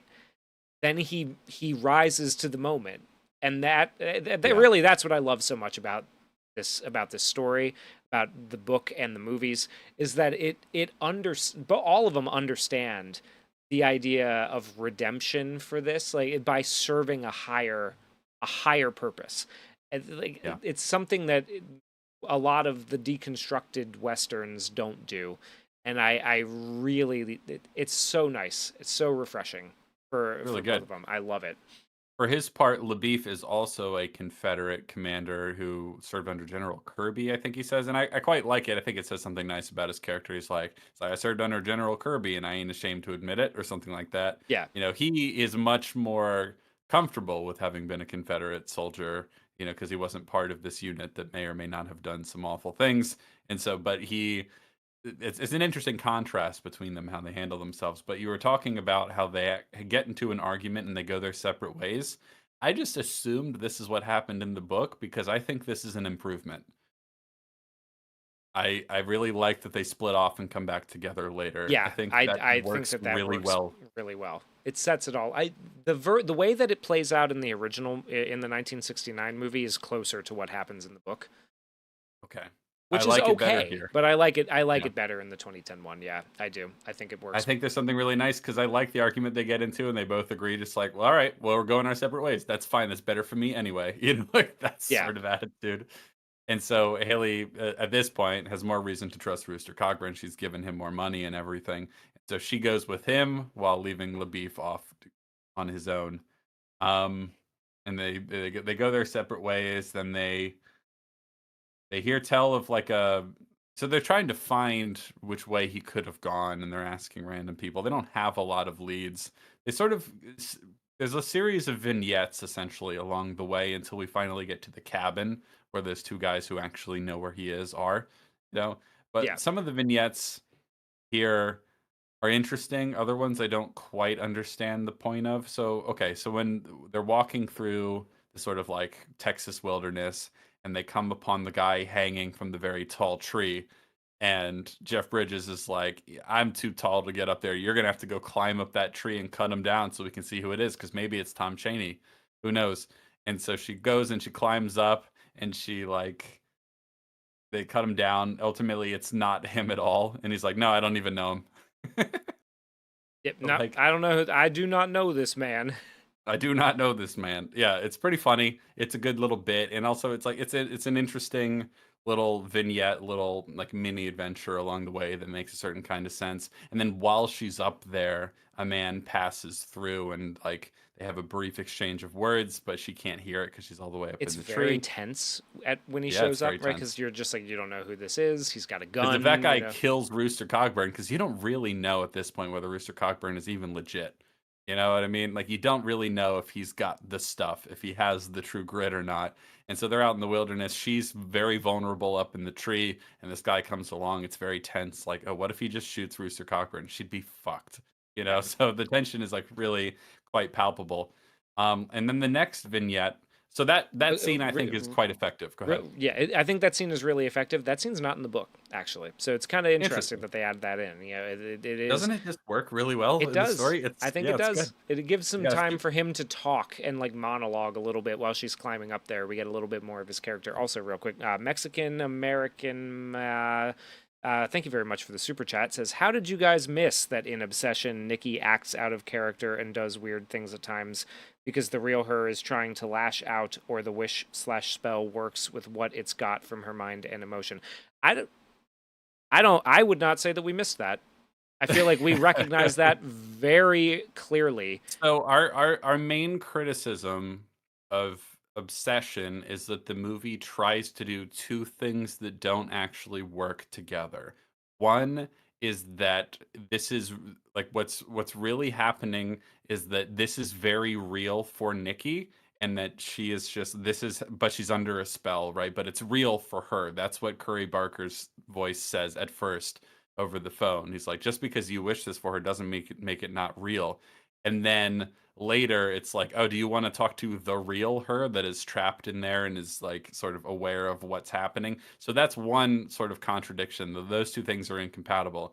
But part of the problem is that at first when we see the spell take effect, it takes a while to fully take over her, and that kind of works well. But after a certain point, it does kind of fully take over her, and then very conveniently for the story, she is just able to randomly swap out and be the normal her, but she doesn't actually do anything that makes sense that would actually like, for example, we find out in Obsession that the real her, the real Nikki, was able to come through enough that she decided to like swap out the cat meat in his lunch and take a photo of him while he was sleeping that says like not the real me, and pack it with his lunch. But like she didn't swap out enough, like she wasn't able to do anything that would actually matter, you know, in terms of like getting help or something, you know? Like it's just it's kind of a mess a little bit. Obviously the real her is in there and doing weird stuff, but it's just the logic of it and how it works is not consistent really Yeah, and one of the at things all. that we did point out that we liked, right, is that the wish and spell is working with what it's got from her mind and emotion, and that's the point of the Hansel and Gretel story thing that she reads off of the notes app on her phone, right? Because it's like it is twisting the feelings that she has for Bear of like a brother into this bizarre, dark, incestuous sexual relationship. But the movie is also trying to have it be that like the real her is trapped in some alternate hell dimension while Yes, something else pilots her that is obsessed with Bear, that's like that is the not the version that's real not the her. real her. You can't do both. And you can't have it be both ways. It cannot be the real her is trying to lash out but also is being possessed, but also the real her's emotions are the things that are informing what the version of her that is obsessed with Bear, like it can't be both. That's what we were getting at when we during our obsession stream. So we didn't miss that. It's just that the movie itself is contradicting itself. The movie is contradicting itself on that point. Yeah, I think the essential criticism of Obsession that we have is that it's throwing a lot at the wall and seeing what sticks, because there's a lot of really cool moments and things that like, yeah, in isolation that is spooky, but that doesn't actually work with the other things you've established, you know? Like it's just he thought of a cool spooky scene and an idea, and it's like, yeah, that's cool, but they don't all fit together necessarily. There's a tension between. It doesn't form a coherent whole, unfortunately, because there's a lot to like about that movie. Yeah, much so. All But right. thank you for the super chat. It's a good Yes, question. we do appreciate it. So, okay, where were we? Well, we had just done the scene where they Vignettes, right? run Yeah, the where guy they really yeah. high. So okay, so Georgius brings up a funny point too. It's like that was like 30 feet up in the air. Not just why, but how did they hang him up there? Like they sling a rope all the way up, hoist the body, then climb up to cut the rope short. Yeah, it is a little funny that it's all the way up there. You know, it's like it's a little bit strange. I It's a think little strange. Yeah, I yeah, think you could say the that. logistics of it, it's like, okay. But it does give us a nice opportunity to have Rooster do a little bit of a character development monologue. It does give us a little bit of a, I don't know. I feel like it creates a good atmosphere for what the Indian Territory is going to be like moving forward. You know, it's kind of this like strange and lawless place where you're not really sure what you're going to find and what the consequences are going to be. There's yeah, the person, the Indian who rides up with the gun and creates a little bit of tension between the two of them. They're he ends up riding off with the body to try to collect a bounty, but Rooster is busy. You know, he wants to go and continue on. So he lets him do that in exchange for, you know, the Indian will fire off a shot if he notices somebody tracking them, which is what ends up happening pretty much in the exact next scene. Where they're wandering through the woods and it's snowing and a shot rings out and Rooster goes, "Yep, I knew it. We're being followed." Then he sits to wait. Assume it's Labib. They think it's LaBeef, and so they sit and wait to see who it is. And then a guy in a bear costume or wearing a big bear skin comes out, and he's got things to trade. And I like again this part's not in the book. This is a Coen Brothers edition, but it is fun and interesting and kind of like strange. You know, This is the one that I did that wasn't working for me. I don't. It feels a little like a waste of time.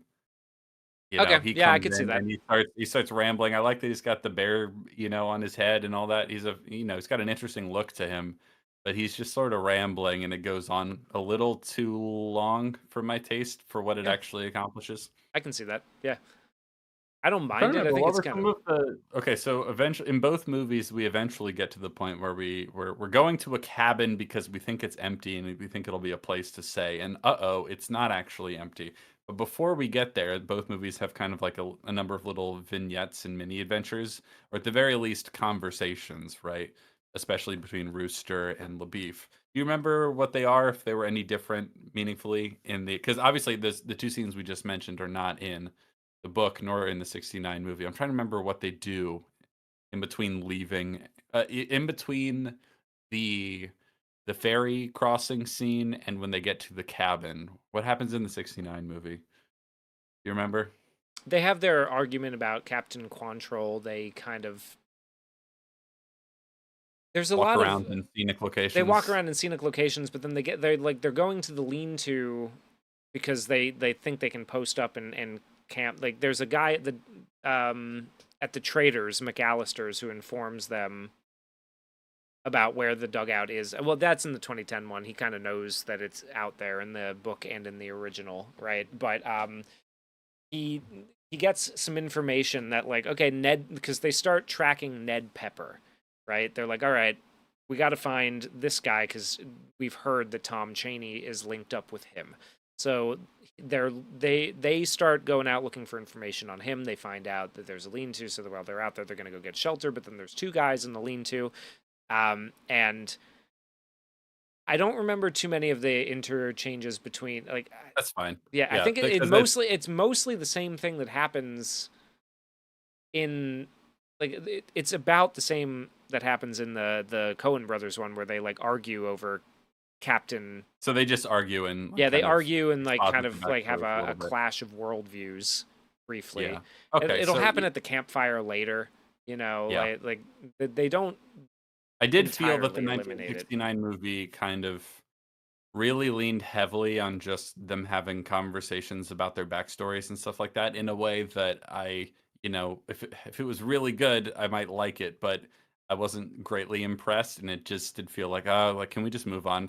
The Coen Brothers movie felt more like things were happening, It's more like streamlined, yeah, even it was with more the additions. streamlined. of the Yeah, weird and and because we get all the same information about who they are as characters and their backstories, but in the Coen Brothers movie, it feels a bit more like they're talking a bit, and we get just enough information, but then the next bit of story development or action interrupts it. So we don't. It's there are a few movies as like ruthlessly efficient as like Fury Road, for example, where there's like time for like a minute or two of backstory, but then we got to get back immediately to car chases and stuff like that. But True Grit feels a little bit more like that, where we get like just the bare minimum amount about who they are as people and their backstories and stuff like that, and then we're right back to things happening. And I think it's just a better balance in my opinion. yeah. I think the pacing in the 2010 one is better for sure. Um, like Maybe a it little rushed at first. maybe at first, In but the first, like, overall, 15 minutes, maybe a little rushed, but overall, it's much better paced, yeah. yeah. But like I Anyway, don't like in the first 15 minutes of the 1969 one. I don't really yeah, like dragging it out to do all the backstory of Maddie and her happy family life. Like I I'm not agree. really a I big agree fan with of you. that. So, either way, when we arrive at the cabin, and this is the one where in the 1969 movie, it's just during the day, and it's a whole lot less compelling as a result. In the Coen Brothers movie, it's at night, but we come to this cabin expecting it to be empty. Uh-oh, but there's smoke coming out of it. And this is one change that I really like because in the 69 movie, Cogburn tells LaBeef to go throw this coat over the chimney, sort of all the smoke gets stuck in the house and we smoke them out, right? Uh, in the Coen Brothers movie, he has Maddie do it, and I Yeah. think that's a bit more fun. I like her having some more stakes. I like her being up there wandering on the roof. Yeah, Um, she's a bit more involved in it. She has more to do. We're gonna get back together with LaBeef in not too long here. But in both versions of the story, we arrive at the cabin and find that there's people in there, and Cogburn immediately suspects that the people in there might be criminals, right? And so he's like, "We're marshals here," and in both movies, he's like, "They got like five other marshals out here," and really, it's just one or two, depending on the movie. Um, it tries to convince them to come out, but they don't want to come out, so they have to smoke them out. And then eventually, like there's a little bit of a shootout, and ultimately one of the two guys in there, um, gets shot and he's injured. But they sort of come in, and the sort of ticking clock element here for one of the criminals is that he's got a bullet in his leg and he's going to need medical help or he's going to die. And so they suspect that these guys are here, up to no good. Essentially, they have more bottles of whiskey than they ought to have for two people. They have more food, so it seems in both movies like another party of criminals is on the way to meet up with them here, right? And so um, Rooster is asking them about whether they know where Tom Chaney is, if they know anything about this guy and the gang that Tom Chaney is supposedly in with right now. But they're being very tight-lipped. They're not telling him any information, but he knows that something's up with him, and so he's really pressing the guy who just got shot. And he's like, "Look, we can get you help, but you got to talk to me." And the other guy's like, "Don't talk to him. Don't you dare do it." And eventually, he forces some information out of him, only for his other friend to kill him for it.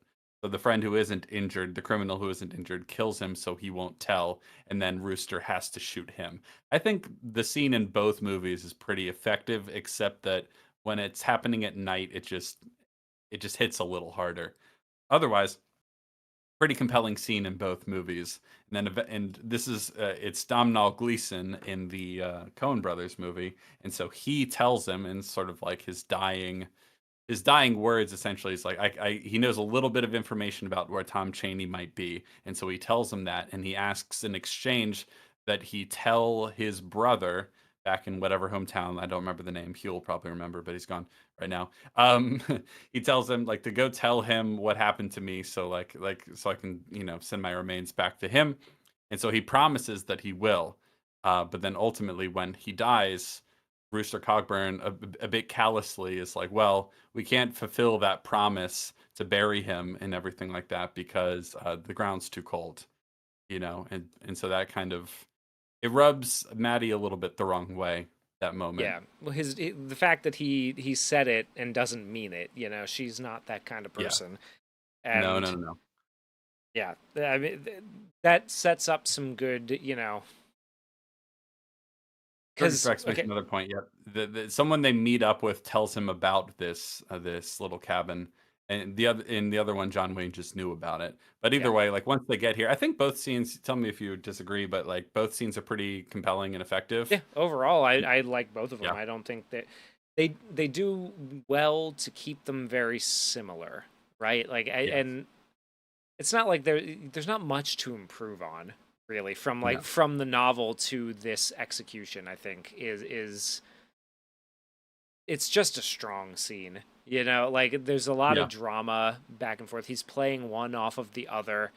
And he you get the sense of like his history as a lawman, right? And his knowledge of what these kinds of criminals are like, right? It's giving you the sense that he is like, is one of them, like, or at least has that tinge.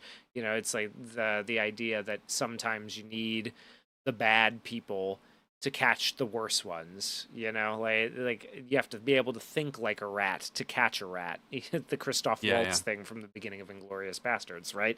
There's a little bit of that in Rooster that like it's providing a nice stress test for Maddie's kind of hard-headed dedication to truth and the idea of like the ideals of like getting your way, right? The reality is kind of settling in on her at this point. There's the moment where I think in the original one he offers her a bite of the corn dodgers and she says, "Oh, some of them have got blood on them. I don't really want to eat those." It's like, well, okay, but that's the food, So yeah. yeah, Immediately after this, they go to stake out, like they take up a vantage point up on the hill and wait for the guys that are clearly meant to meet up with the criminals that are now dead. And they wait for them to kind of see if maybe Tom Chaney will be among them, or maybe if they will be um, Ned. Is it Ned? Is that yeah, the Ned gang? Pepper, lucky Ned Ned Pepper. Pepper. Yeah, his gang.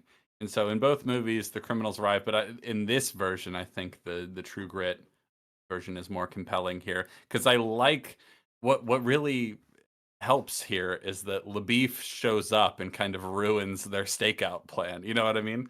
Like Yeah. that's really funny to me. Well, so like the original one is like basically more accurate in a sense, right? Okay, but the problem is that it happens all at night. All right, in the book, the scene happens at night. They've gone in there, they've done they've killed each other, they've done for each other, as he says. Great line, love it. Um, and then they decide to set it up to try to ambush them. LaBeef goes out to the other side of the valley, or up into the hills on the other side, while Maddie and Rooster go on one. But it's all nighttime, and the signal is when Rooster starts shooting, LaBeef will start shooting, right? And then because it's nighttime, when they get to the cabin, they start like they stall.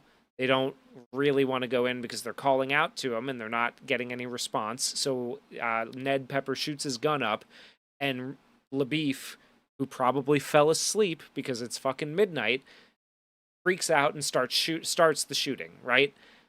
That's okay. But in the 1969 version, or it's good, it makes sense. But in the 1969 version, it happens in broad fucking daylight. Like there's no chance that he's still asleep at this point. Yeah. Like it is high noon when they show up to the lean-to, and LaBeef startles awake by the gunshot, and it's like so when we get to the 2010 version, even though it's a little bit different, and we have LaBeef kind of he's on the ground having screwed up their stakeout plans because he Yeah. separated from them and then stumbled on the lean-to. It feels more accurate to what he was going for in the novel because the simple fact of changing it from day to night. Yeah. That's a really important little detail that I Yeah. think like it completely changes the vibe of the scene. So, like the initial plan before LaBeef screws it up is that he's going to shoot a couple of them immediately and then sort of he'll have some like like leverage in negotiation here and I'll kind of call see if down he and can. see if they'll be taken alive Yeah, after yeah. I've shot a few of them. What actually happens is LaBeef is the first one to show up and starts exploring the cabin, and they're like, "God damn it, LaBeef!" And then they arrive, and then there's a shootout. It does not go as planned, and lucky Ned Pepper manages to get away. And in all the commotion in the shooting, we are inclined to believe that Rooster accidentally shot LaBeef, right? Like, is in the shoulder. That's what it is. Yeah, Yes. yeah. And then at one point, he like doesn't he? How does he end up biting his tongue? Does he fall off the horse? Is that what happened? I Isn't don't that remember. isn't that later? Or does that happen When is here? I thought that happened. Oh no, that is. I think it's in all this commotion because what's funny about it is like he almost bites his tongue clear through in all this commotion, like when he falls to the ground or something, or when he gets shot, something along those lines. And so Rooster accidentally shoots him, but Rooster Oh, he gets denies he it, of gets course. lassoed by one of the. Right, right, right, Yeah, right, right, right. And so what's funny about it is that now also Matt Damon is hard to understand yeah, because now he's slurring his words. And basically, it's like every male character, like the longer they're in the movie, the more likely they are to like start slurring their words and be unintelligible, like Jeff Bridges, which I find quite funny. yeah. Because when we eventually catch up with Josh Brolin as the guy who killed Maddie's dad, he's kind of hard to understand too. Which I like the accents and I like the way they talk. It feels believable enough, Yeah, but there are some moments where I'm like, I hope I wasn't supposed to understand that because I certainly did not. yeah. The big one being when Jeff Bridges calls through the woods for me. I'm just like, what? What did he say? What'd you say? So in all the commotion, so now they're back together again. So they they went their separate ways, but now LaBeef he's joined the party again, and so they're off on their way. And then they get into another argument, and then they like to sort of like prove, Jeff Bridges is tired of being accused of being a lousy shot and accidentally shooting Matt Damon. So he's like, "No, I'm a great shot," and he tries to shoot a bottle out of the air over and over again, but he's kind of too drunk to do it. You know what I mean? Like, so Yeah, they're like insistent on like, no, I'm the better shot. It's actually kind of an interesting parallel to the gunman's walk scene, honestly. yeah. Um, but then that goes on It goes on a maybe little a too hair long. too A long. little too Yeah, long. yeah. What's really what's really annoying is that it goes on even longer in the book. So it's just like, okay, okay, let's cut that down a little bit. Let's keep it moving. Yeah, the Obviously, there is a certain 1969 one was right to well, maybe not right to cut it entirely, but like, we can trim this back.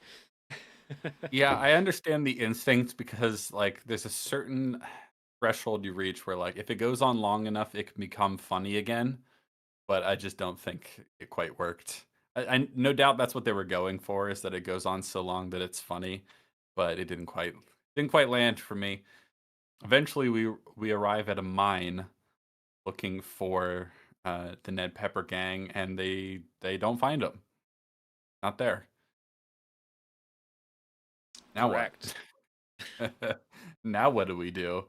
And so then they're at another campfire in the middle of the night, and they're basically arguing. It's like, Because the trail's gone cold at this point, right? And yeah, that's a little bit different. Okay, because like in the 1969 version, they do pursue him, but Rooster's just getting too drunk to keep riding, so he basically just like falls off his horse and goes, "Ah, we're gonna camp here tonight, eh? Pilgrims, we're gonna camp here tonight, right here." And it's funny, it's comical. I like how John Wayne is playing it, right? And it just so happens that they've been on the correct trail, but they just didn't. If they had gone a little bit farther, they would have basically ended up at Ned Pepper's camp. In the way that they do it in the 2010 one is like they've scattered, they've gone. Brewster's gotten drunk and kind of lost the plot a little bit, but they're all convinced the trail has gone cold except Maddie. LaBeef and Rooster are basically just like, I mean, we really don't know where they went to. They know we're after them now. There's probably very yeah. little chance we're gonna get them. I mean, So we're out in the wilderness here. Like they yeah, could be anywhere. They didn't come back to where I thought they would go, so I really have no good ideas. And we're getting towards the end of our rope here. Obviously, winter is setting in. everything is working against us now. Yeah, everything's against us. A line that will come up quite a bit. A very good line, an interesting one that'll come up quite a bit in the next scene. But yeah, so they spend the night at the campfire. They've argued. Rooster's said his drunken piece. He's basically watching his bounty vanish in front of him. He's not happy about it. LaBeef is basically just like, well, I guess I'll head to Texas in the morning, right? Well, we're pretty much set. Yeah, we're shit out of luck here. But Maddie decides the next morning she needs to get some water. And... Wait, because there's actually a really good scene here, because basically Rooster has given up, right? And so LaBeef is like, well, I'm gonna go my separate ways. And then now when they're splitting apart, she tries to go with LaBeef. She's like LaBeef, you gotta help me. And he's like, it's actually a really nice kind of sweet moment where he's like, I would, but he's right, the trail's gone cold. Yes. He's like, literally, if I had any idea of where they might be, I would help you, but I don't. I'm sorry, I can't. And it's like, oh, I don't know. There's like there's a sincerity to him, and this is a really nice moment for his character. Yeah. I really like it when he essentially says, like, trust me, literally, if I had any better ideas, I would, but I can't. Yeah. Because she's grown on him a lot over the course of this movie. They've grown on each other a bit. Yeah, and the version in the old one, right, is that like they go back to town with the bodies that they've collected from the shootout, and they go to collect the bounties from those bodies. Rooster tries to push her off on, the inn in that town. He's basically just like, why don't you go get yourself a meal and maybe take a rest in the hotel. And she says she kind of like she's tempted, but she kind of goes, I'm okay, because she knows that he's going to try to leave her there, right, on her own. And LaBeef is just like, well, I say she keeps going with us. She's earned her spurs. She's done right by us. She's been a pretty good help. Now, in the original one, right, her help has not been quite as involved. It didn't really helped a whole lot. She patched up his hand when he hurt himself. That's something. That's something. And she's held her own and like been brave and all, and like Yeah. handled the sleeping rough in the wilderness and all that sort of stuff. So she's like, but like she's hung with them, but she's not been actually super helpful. Yeah. So it's okay. I mean, I believe it. Yeah, it's fine. Right? But I believe it more in the new one, where he's basically just like, I mean, look, I would help you, but we don't know where they're going. Like, it just makes more sense to me that they believe the trail's gone cold, and so she's getting desperate now, right? And she's reaching out to either of them, and like they do have that moment where he's just like, I would help you, I really would. You and I we've grown on each other. You and I have I think you're more than I expected you to be at the outset of this adventure, but I don't have any, like, there's no guarantee. And I just, like, I can't waste my time doing this, right? Like, I've got other places to be. And I like that better. But next morning, she gets up to go get some water from the creek.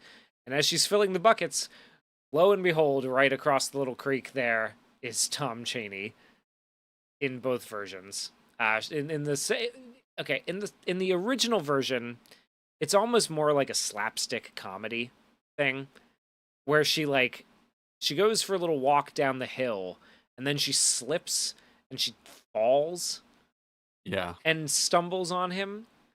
Not how it happens in the book. It happens way more like the 2010 one, where she like nonchalantly, like, holy shit, he's right there. Holy shit, that's him. Yeah. And he doesn't take her seriously either, right? He pulls his gun and goes, "Oh, I know you. You're Maddie Ross. What are you doing out here?" Dude, by the way, I love Josh Brolin in this movie. Yeah. He's so good. Like, the way he is, like, at one point, there's something, okay, the scene from Seven Psychopaths where he's like, put your hands up, and he goes, no. Yeah. It's like, no. What do you mean? It's like, I don't want to. There's something of that in this scene where she's like, she's like, put your hands up. It's like, I'm arresting you. He's like, no, I don't think so. Nah, I don't. I don't think I will. I think I'll oblige those marshals to come down after me. And Oh then yeah, that's okay. That's yeah, exactly. It's just like, well, okay, well, I want to get the exact lines because they're funny. Like, your name is Maddie. You're little Maddie, the bookkeeper. Isn't that something? It's like, yes, and I know you, Tom Chaney. And all the while, she's like fiddling with her dad's, trying to get her pull her dad's gun out. It's like, what are you doing here? It's like, come to fetch some water. It's like, no, I mean, what are you doing in what are the you doing mountains? out here in the mountains? Well, I've not been formally deputized, but in acting as an agent for the Marshal Reuben Cogburn and Judge Parker's court, I have come to take you back to Fort Smith. Like, well, I will not go. How do you like that? Yeah, how do you like that?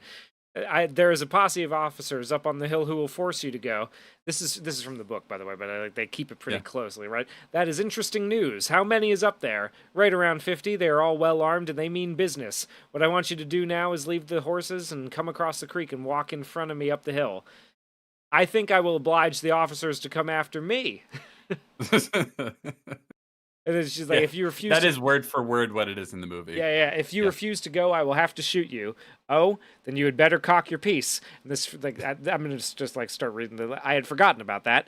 I pulled the hammer back with both thumbs, all the way back until it locks. I know how to do it. I said.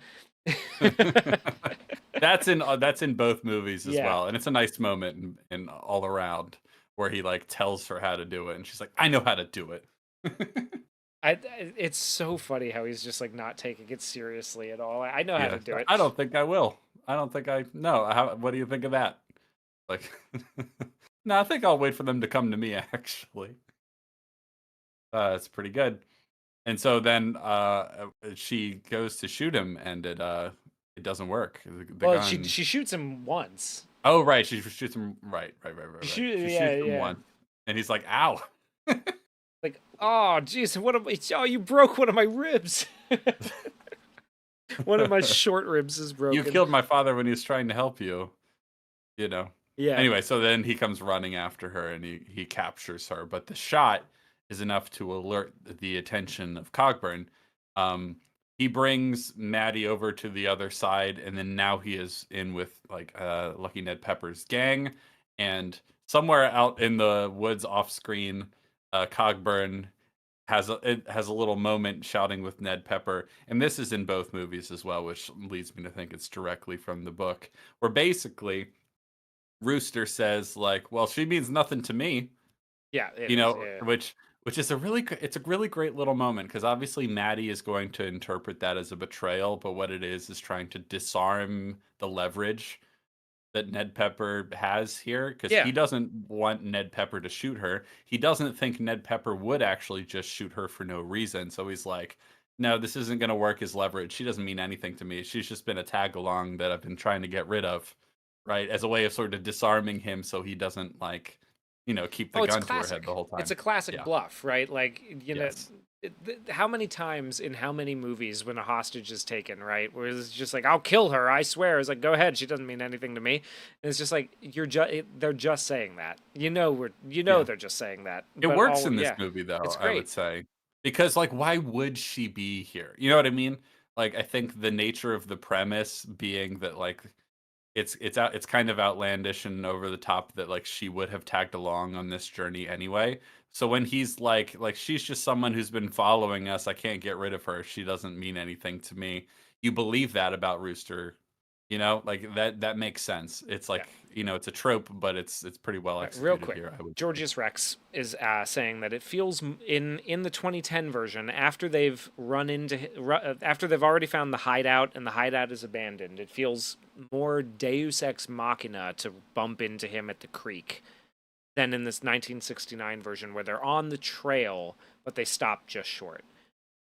What do you, I don't I don't know. necessarily I don't agree. know I if I mean, agree. I see what you're saying, but I I think part of how it's what is remarkable about it and what they're trying to go for is that like they come all this way and then they lost him and then holy shit, he's right there and she's not ready for it.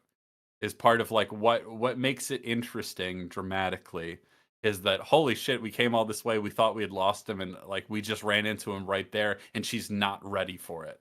And so now everything is like all of a sudden like there's been no preparation. It's not like we're closing in on him then we finally get him. It's just suddenly he's right face to face with you and you have to like she hasn't had time to prepare for it. Yeah. and that makes it slightly more interesting, I From a think. functionality, like a script functionality standpoint, I can kind of see what you're getting at, right? Like that because we've already gone, like, instead of just being on his trail, being a little bit short of it because Rooster was too drunk, uh, it, there's more of a Like, believability that like they didn't just stumble on him, right? Like they've been yeah. tracking him. I can see, I can understand that. It Well, see, feels the more thing, coincidental. I don't know that I would go all the way to saying like Deus Ex Machina just because like no, because it doesn't solve the problem. She yeah, still has to like do the thing. You know what I mean? Like if I don't know if like he was just like if a bear jumped out of the woods and killed him, you know what I mean? Like or something crazy like that. But like you also have to understand that like they weren't far off from where they were anyway. This is not just like dropping a pin in Colorado and happening to see him or Oklahoma as it may be in this case.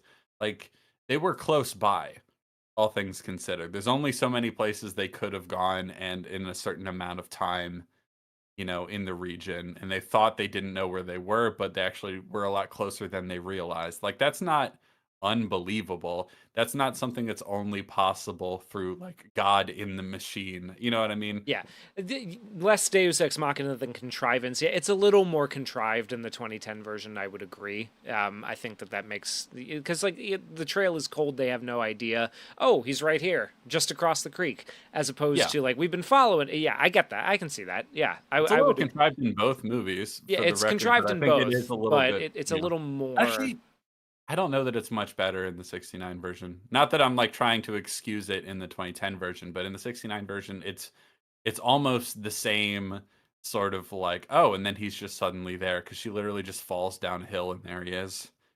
You Yeah, know, like I think it's kind of it's a little it's comparable, I would say. yeah. In because clearly the point that they're going for is like a oh my gosh, after all of that, there's no real build up. There he is. He's just suddenly right there. Like and that's it's an interesting way to play it. I think I Yeah, like it. I I think do like it. It might be a little contrived, but I still like it either way. Like that's the thing is like I just well because at it the accomplishes something yeah different. yeah Because there's not because if we're tracking him, and like, oh my god, like we've found out where his hideout is, and now I'm gonna go confront him. There was like a psychological buildup for the character and anticipation. And this, it's like when you least expect it, bam, there it is, and that changes the way the scene plays out as a result. yeah. I So yeah, paused to watch the scene where Josh Brolin catches one in the short rib. Yeah, he's funny in this movie. I like him.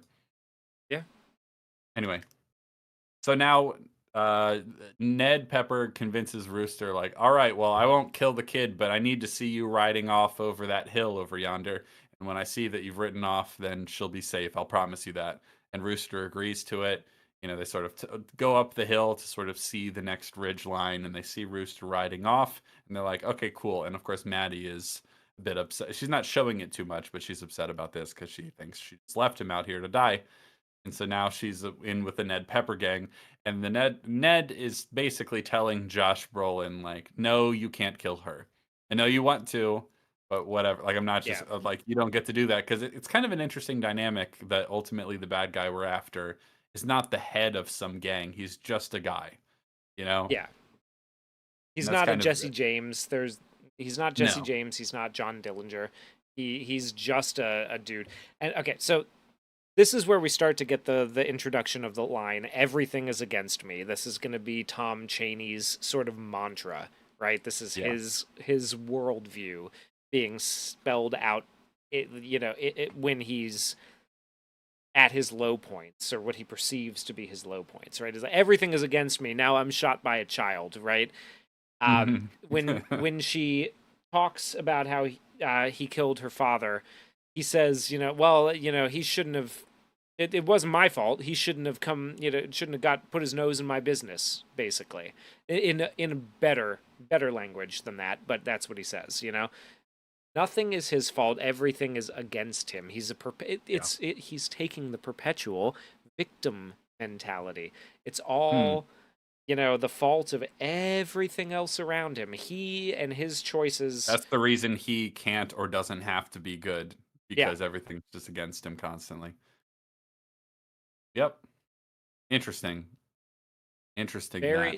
very, very good. When like And basically he killed him because he was just impulsive and a bad person. You know what what I and what mean? we're Not about to because he's yeah, what we're about to He's watch not play because he's a out. mastermind, not because he was really oppressed in any meaningful sense. The guy was just helping him, and he was just like, "Nah, fuck you." He's just like selfish, impulsive, like constantly seeing himself as a victim of, and seeing everyone as against him, and then just allowing himself to just be a piece of shit. Yeah, exactly. Well, and we're about to see it play out, right? It like his thought process play out in real time, which I think is a lot of fun, right? So like when Ned Pepper basically says, "All right, you hurt her, you won't get paid. You're gonna stay here. We're Yes. gonna send some help back. If you hurt this kid, you will not be paid." Um, and he tries to convince everybody else to let him, you know, ride along. And none of them will do it. None of them are gonna let him. So he's very bummed out because they've seen Rooster riding over the top of the ledge. They're okay. He's going by our terms. But then when he sits down and she starts convincing him, she's like, if you let me go, I'll give you basically, I'll give you a head start of like 2 days. I'll, give you the bargains. I'll keep my mouth shut about your whereabouts. He's saying like, everything is against me. He has no, I have to, what's the phrase? He says, hold on, let me find it. He says this thing about his position, right? Um, Lucky Ned has left me. I'm sure to be caught when I leave on foot. Must think over my position and how I may improve it. Exactly. Right, that's it. I must think over my position and how I may improve it. Now, he does not like his untrustworthiness shows through in his inability cuz Ned clearly means what he's saying, right? He's got that Yeah, honor amongst thieves kind of thing. And even Jeff yeah, Bridges or Rooster acknowledges this earlier on. He's like, Ned, because Maddie, when they're leaving the lean to, goes, "Oh, well, I've just thought of this idea that Ned was probably planning on killing those two guys to keep his whereabouts quiet." And Rooster's like, "Yeah, no, Ned doesn't work like that. yeah. Ned doesn't do shit like that. That's not him." He, Hmm. and so he knows that Ned is more honest than that, but Tom Chaney, his his worldview is so broken that he immediately goes like, okay, well, Ned's clearly not planning on paying me, and if I try to leave now, I'm sure to be caught. So I have to figure out what's best for me and how to wheedle my way out of this, no matter what happens. Right? He Yeah, knows that Ned means what he says when he's just like, oh well, you won't be paid if yeah, you hurt this girl. And he goes, well, you're not going to pay me anyway. It's like, well, yeah. Exactly. yeah, it is such a Because perfect illustration of how the victim mindset creates like builds excuses upon bad itself. Yeah, behavior. excuses bad behavior and builds upon itself. Yeah, because he knows that he's untrustworthy, he just assumes everyone else is as well, and that is more reason that he doesn't have to be untrustworthy, which is more reason to believe that no one else is trustworthy, and then it just spirals and spirals and spirals. Yeah, exactly. And And it so, spirals into the point where he decides he's going to kill her because that'll shut yeah, her up for good. Even like he knows that he shouldn't, but he's going to do it anyway because it's a problem with authority. He doesn't like having a boss because she's like that's what she says. She's like, he's your boss and you must do what he tells you. And he basically just goes like, I don't have to do anything. I Everything's don't listen to I don't nobody. listen to Yeah. nobody. Everything is against me, right? So she kind of overplays her hand a little bit there, and he attacks her. But then LaBeef comes to the rescue. Now, Wait, really quick, because Eve does come to the rescue, but there's a really nice moment, I think, for her character when she's like, obviously she's a very idealistic character and she's dead set on justice, right? But like, so even when she's trying to negotiate with him, she's very naive about it in a way. Because like her big play is like, look here, if you just let me go, I will swear to an affidavit, and once you're brought to justice, it may go easier on you. yeah, Which is just such a like, if not, if you let me go, I won't tell anyone, but like if you let me go, maybe they'll go easier on you when they arrest you. Yeah, Because well, like he's just she's not that going to obsessed. compromise on that. She wants him No, to of pay course for not. killing her father because Of she. course not. Georgius, does Ned mean it? Ned may not kill unnecessarily, but he does leave her with Cheney, apparently ready for Rooster to collect the both of them. Good question. I don't think he really understands Cheney too well. Yeah, Like, I think he legitimately believes if he just says, "Look, if you kill her, you won't get paid," that will be enough for him because that would be enough for Ned. yeah, You know, like I think everyone here is just kind of projecting, right? Everyone here is just sort of projecting how they would act if they were the other person onto the other person, not understanding the other person. It's just not like them at all. Maybe Rooster and to a lesser extent the Beef are like the only ones kind of yeah, capable of like mapping the sort of psychology of other people and predicting their behavior. Like when Rooster is like talking with the criminals in the cabin, he understands how to play them off of each other, but not a lot of other people do in this story, really. yeah. And that's what makes Rooster such a compelling character is that he's the Yeah. one who knows their He knows their psychology without being smart about it, right? Like he's Yeah. not overly intelligent or well, he's intelligent but not overly educated. You know what I mean? Yes.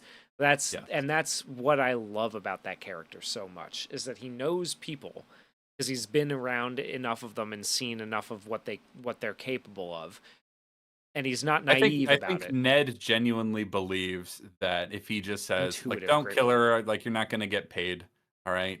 You're like, he's just a lackey, he's just an underling criminal guy, and he's just like, "That'll be enough. All right, you stay here because someone's gotta watch her. We can't bring her, so you stay here." I think he genuinely believes that that's gonna work. I don't think he really understands how much Cheney is like, "Yeah, well, I have no master, and anyway, you're just gonna betray me anyway, so I might as well betray you first." Like, I don't think he understands that about Yeah. Cheney. Yeah, so Yeah. Cheney attacks Maddie, and It's like holding a knife to her throat and is, like, really close to killing her too. yeah, It's good. until LaBeef comes by and knocks him out in the 2010 version. Hits him over the head in the 2010 version to take him alive. What he does in the original version and in the book, which I'm not a huge fan of, right, is he basically just shows up and says like, "All right, the jig's up. Go sit in the corner and think about what you've done while we go do this other thing." Not a And huge that fan of works? that. It's like, no, it doesn't. Obviously, it doesn't work. It's just a Yeah, little I like it convenient. better here. I I like like it that better he that like he thinks he's solved the problem, but he Mhm. hasn't. As opposed to and like they do that in the And book he and in does the wanna original take him version. alive, right? So, like, that Yeah, makes sense. He doesn't wanna just kill him. Yeah. yeah. He doesn't want to just kill him. He wants to take him alive, so he knocks him out. But then, like he's gonna come to eventually. In the original 1969 version and in the book, he just basically goes, "All right, now you go sit over there while we take care of some other business. Now you're defeated." And has like they make a whole thing about like, well, the person keeping a prisoner never really expects that the prisoner is going to do this. And I'm like, why, like, why would the Texas Ranger not believe that? Like, I don't know, man. Like, given their history, I don't. That just doesn't make any sense. So I like it better that he knocks him unconscious in the 2010 Yeah. version, and then goes to watch the Rooster ride and gun scene play out from the top of the ledge. Now, Pretty cool in both pretty movies, cool I in both think. movies. Fucking love it. I will say that the version the version in the book is that he like and he talks about this in the 2010 version. He doesn't say it in the 1969 one. He has a pair of Navy pistols that he keeps in his saddle from his time in the military. These are very like which his time in the military being like this glorified like the symbol almost of his glorified cause that he fought for, that he doesn't like he only pulls them out at specific times, right? Like it's kind of a there's a meaning and a personal significance to those two pistols that he has in his saddle in Yeah. that. In the 1969 version, they swapped it out with a lever action 44 Magnum so that John Wayne could do his signature stunt of spinning the lever action reload as he's riding on the horse, which looks cool as fuck, but Yes. eliminates some of the symbolic meaning to it. I'm okay with it, but just Yeah, like it's a cool scene in it's both cool as shit. movies. Yeah. I mean, okay, so obviously it's like 1 against 4. right? And there's a standoff, Oh, and he's right? told her before about how he, has ridden at a posse of riders, fire with the reins in his teeth, firing, two guns, and she doesn't believe him. She's like, "That's a big story. That's a Yeah, big yeah. lie. You're full of shit." And he's just like, "Well, they must have all been men who loved their families because they scattered when I did that, right?" And it's like, you ride at a man hard and fast enough, they'll break and run for home. It doesn't really matter when that they logically know they can take you, right? Um, and I again showing that Rooster is just that He's that guy. intuitive. He's that guy. He's that intuitive about human nature. He's like, if I like, they will break because they're like, oh shit, this guy's crazy, right? Yeah, yeah. Yeah, God, he's such a great character. So, there's a really great moment, this is in the 2010 version, where, LaBeef says, "1 against 4 is ill-advised," and she says, "He would not be dissuaded." Yeah, Yeah. Hell yeah, brother. And so fuck then yeah. we get to I'm gonna read the dialogue from the 2010 version because it's pretty similar in both, but I think it's maybe ever so slightly better in this one. So he says, "Hello, Ned. How many men is with the girl?" And he says, "Just Cheney." He says, "Our agreement is in force." And like, "She was in excellent health when I last saw her." Like, "Farrell, I want you and your brother to stand clear. You as well, Doctor. I have no interest in you today." And he asks, "What is your intention, Rooster? You think 1 on 4 is a dog fall?" "I mean to kill you in 1 minute, Ned, or see you hanged at Fort Smith at Judge Parker's convenience." Which will So, you which will you have? have? I call that bold talk from a one-eyed fat man. And then what does he say, Hugh? What's the line? Fill your hand, you son of a bitch! Oh my god, what a good fucking line. So I good. And then he charges at him and they do the big shootout. I think it's filmed better in the It's filmed 2010 better in the version, 2010 version, and but the John Wayne version is a also little. be the So when John Wayne says it, he goes, "Fill your hand, you son of a bitch," and it's a little. The cadence is just not quite. it's different. It's very It's a John Wayne. I still Yeah, like it. I I think it's like it. charming. It's I very like, "Fill your hand, pilgrim," Yeah, yeah, yeah. I like it. It's fun, It's but fun. I it's like the Jeff slightly Bridges one better. more, man. I like he's just it. There's so much gravitas that he gives to it that like John Wayne kind of has that like fun, goofy cadence, right? And it's like Yeah. yeah. When Jeff Bridges does it, you're just like, God damn right, dude. Let's go. Oh, Fill by your the way, hand, you there's son a of a fun bitch. little there's a fun little minor character in with Ned's gang who I think He just maybe makes he's animal retarded noises. and he makes farm animal noises constantly. It's very funny. I like Yeah, that. It's a fun addition. I'm glad and he's there. He seems to be having a good time, of yeah, course, a until he gets in shot. both of them, and I like the symbolic stuff that's at play there, right? Like the Yeah. criminal gang. There's one of them who is just pretty much entirely given over to an animalistic nature. It's Yeah. fucking great. Great dude. Yeah, Fun. It's fun. It's good stuff. And so, uh, unsurprisingly, Jeff Bridges mostly wins the. I can't remember if this is exactly how it goes in the '69 version, but in the 2010 version, he gets like 3 of the 4 guys, but then there's one guy left, and so LaBeef shoots the it's winning Ned. Well, shot. yeah, it's Ned. It's almost like a samurai thing, right? Like where they Yes. charge at each other across the open field, and then like it stops for a second as they both are still, and then one of them collapses. It's almost got that Yeah. sort of Yeah. energy to it, where he rides at them, and his horse gets hit. So when he goes to turn around, the horse falls, and he is on his side. His guns are gone.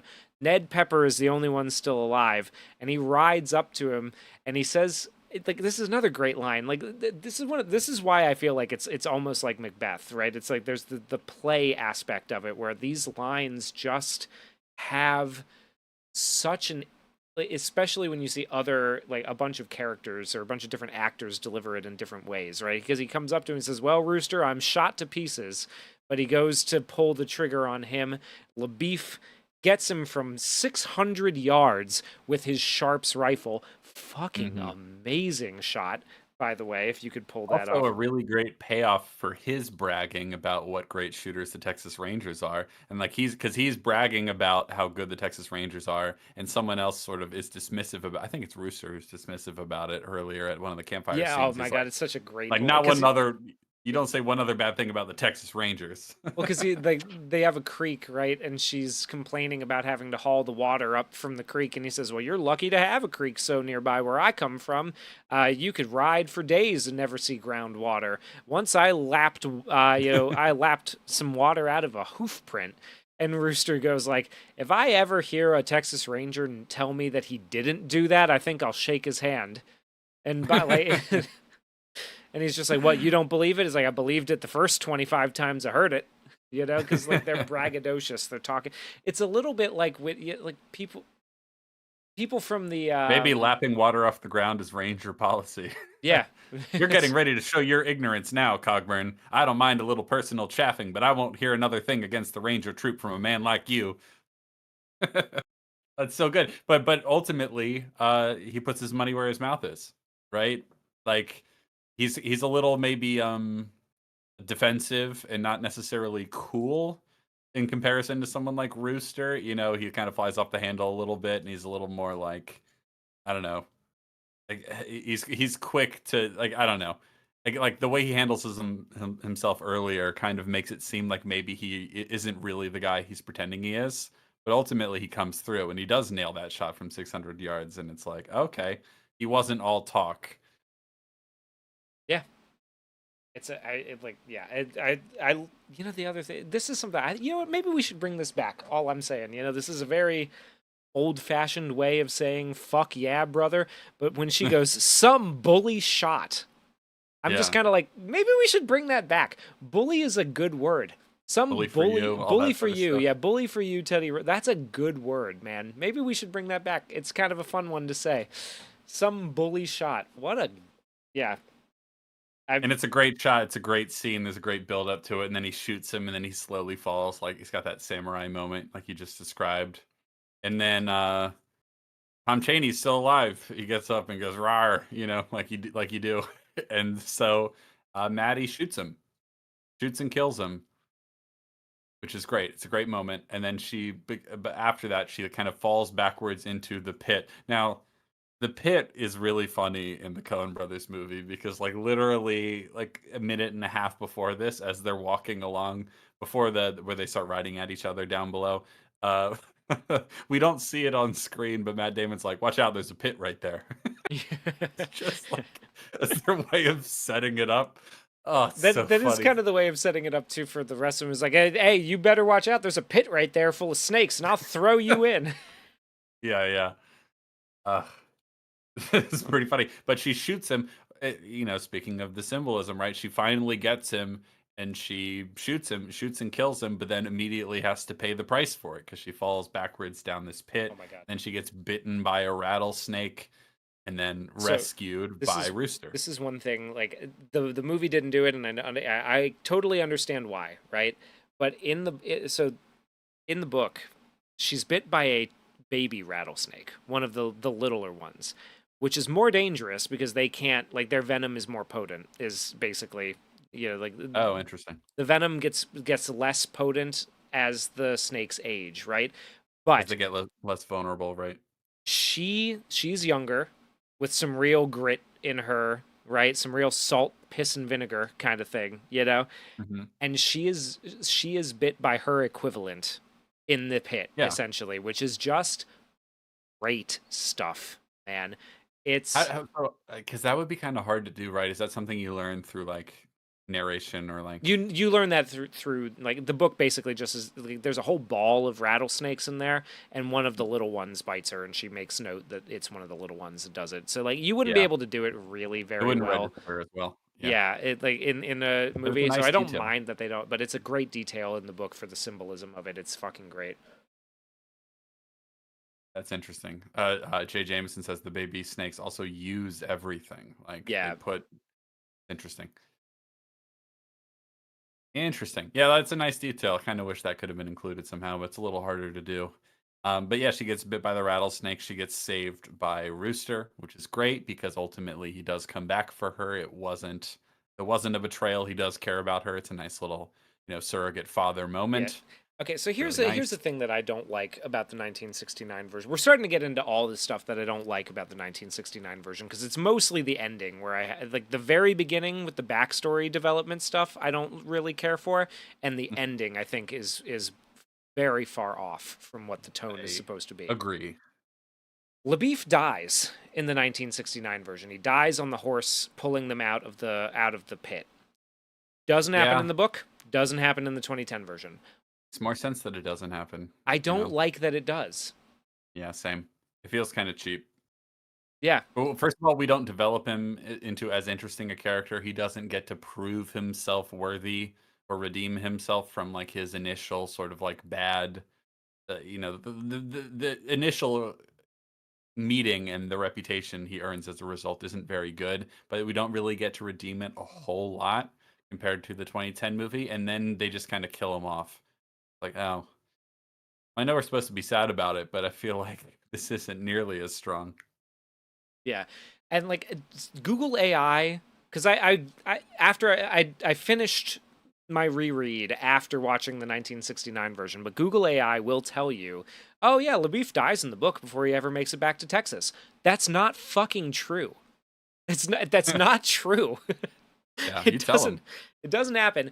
Google, your AI sucks. But like no, it doesn't happen. He takes Cheney's body back to Texas and gets the big reward because Maddie can't get her. Like she can't take him to Fort Smith because she has to.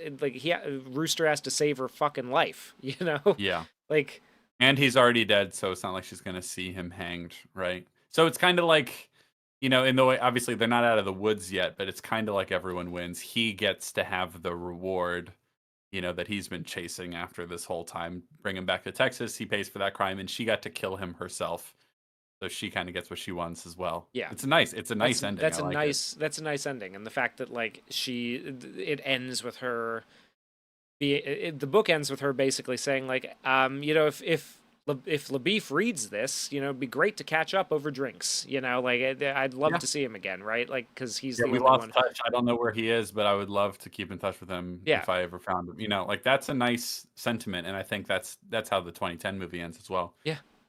Um. So Way better. Georgia Just says killing weird for them him. to take away the gravity of the snake bite, but add gravity by killing Shia, Shia LaBeouf. Yeah, so they don't necessarily remove the gravity of the snake bite, but they do remove the consequence of it, which we're about to get to, right? So like he Rooster grabs Maddie out of the hole, and he has to ride. Like he does the sucking out the poison. Sure, not really a thing, but that's fine. So they believed it, so we might as well allow it, right? But he has to get her back to town. And so he hops on Little Blackie and they take off, and he has to continue, like he basically has to push the horse so hard that its heart explodes, right? Like Mhm. he has to run the horse until it dies. The 2010 version of this is so sad. Dude, Yeah, it's it's so hard to watch. it's Like I hard was to watch. tearing up. It's really powerful, but it's like, but it's like he has to do He it, or has they're to do going it, to otherwise die. she's gonna die. Yeah, Yeah, it's oh god, it's horrible. And the music is so like the music is an old hymn. It's playing on the piano. yeah, Oh dude, god, and it's like a major theme that runs throughout the entire movie, so it feels extra impactful. It's so good. It's like truly masterful. It's a great sequence. yeah. It's so I love in the 2010 version what happens. The 1969 version is just like it's not good. It's not great. It's like It's like you don't really get the same urgency because the tone's off, and then also it just seems like he's whipping the horse really hard for no reason.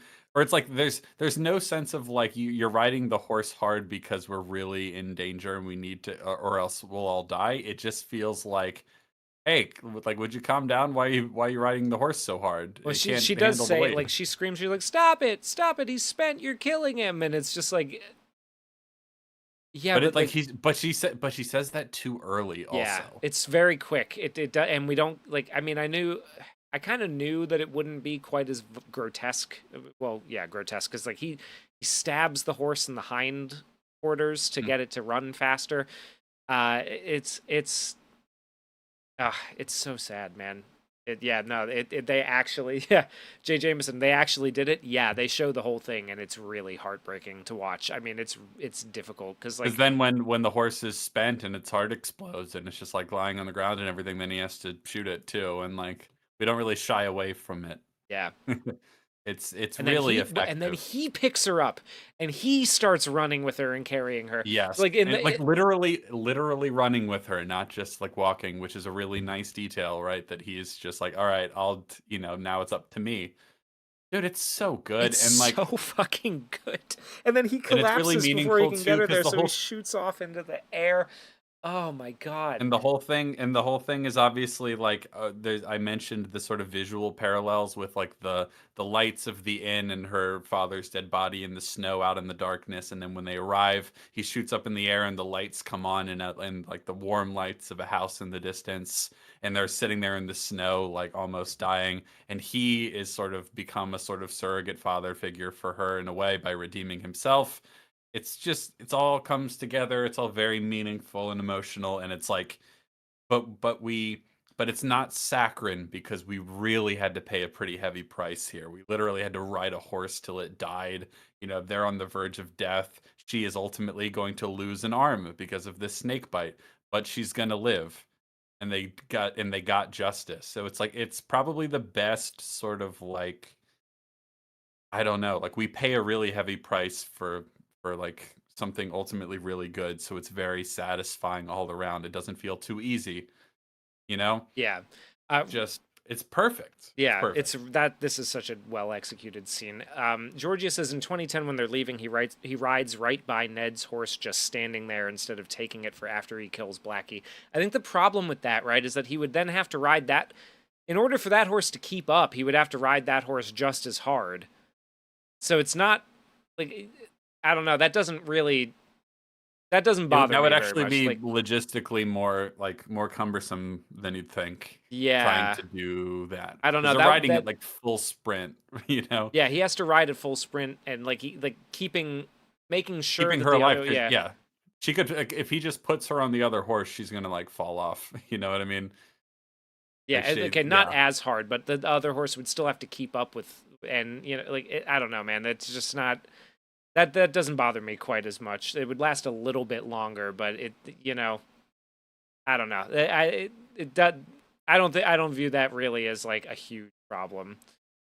I know you swap at the end, like eventually, but other Yeah, horse but you has have to to have them the other horse has to keep up keep the whole up. time. So like And if you just put her on the horse by herself, she's falling off, that's not working, you know? Yeah, I don't think, yeah, and you'd have to yeah, it doesn't help you as much, really. Not much is no, I really don't think that's a fix. I really don't think that improves much of anything, really. yeah, I'm It's a good thought, but, yeah, like, I don't. I don't know. Like maybe, I don't know. That And you doesn't. have to make a split-second decision as well, among other things, but, like, I think the logistics of that don't actually improve your chances too much. Yeah, yeah. I don't know. I'm not gonna like litigate a panic move either. Really, like if Yeah. yeah, sure. I'm tired of the saddle. That's fine. Whatever. Yeah, but I'm no, not gonna. I don't even think that solves it, Yeah, unfortunately. I don't think so. And either way, and her horse dies. And okay, so this is something that also I feel like Tom King in his infinite wisdom when he wrote that Supergirl Woman of Tomorrow comic, right? I have a feeling that he kind of just like he was like, "Oh, Supergirl has a horse."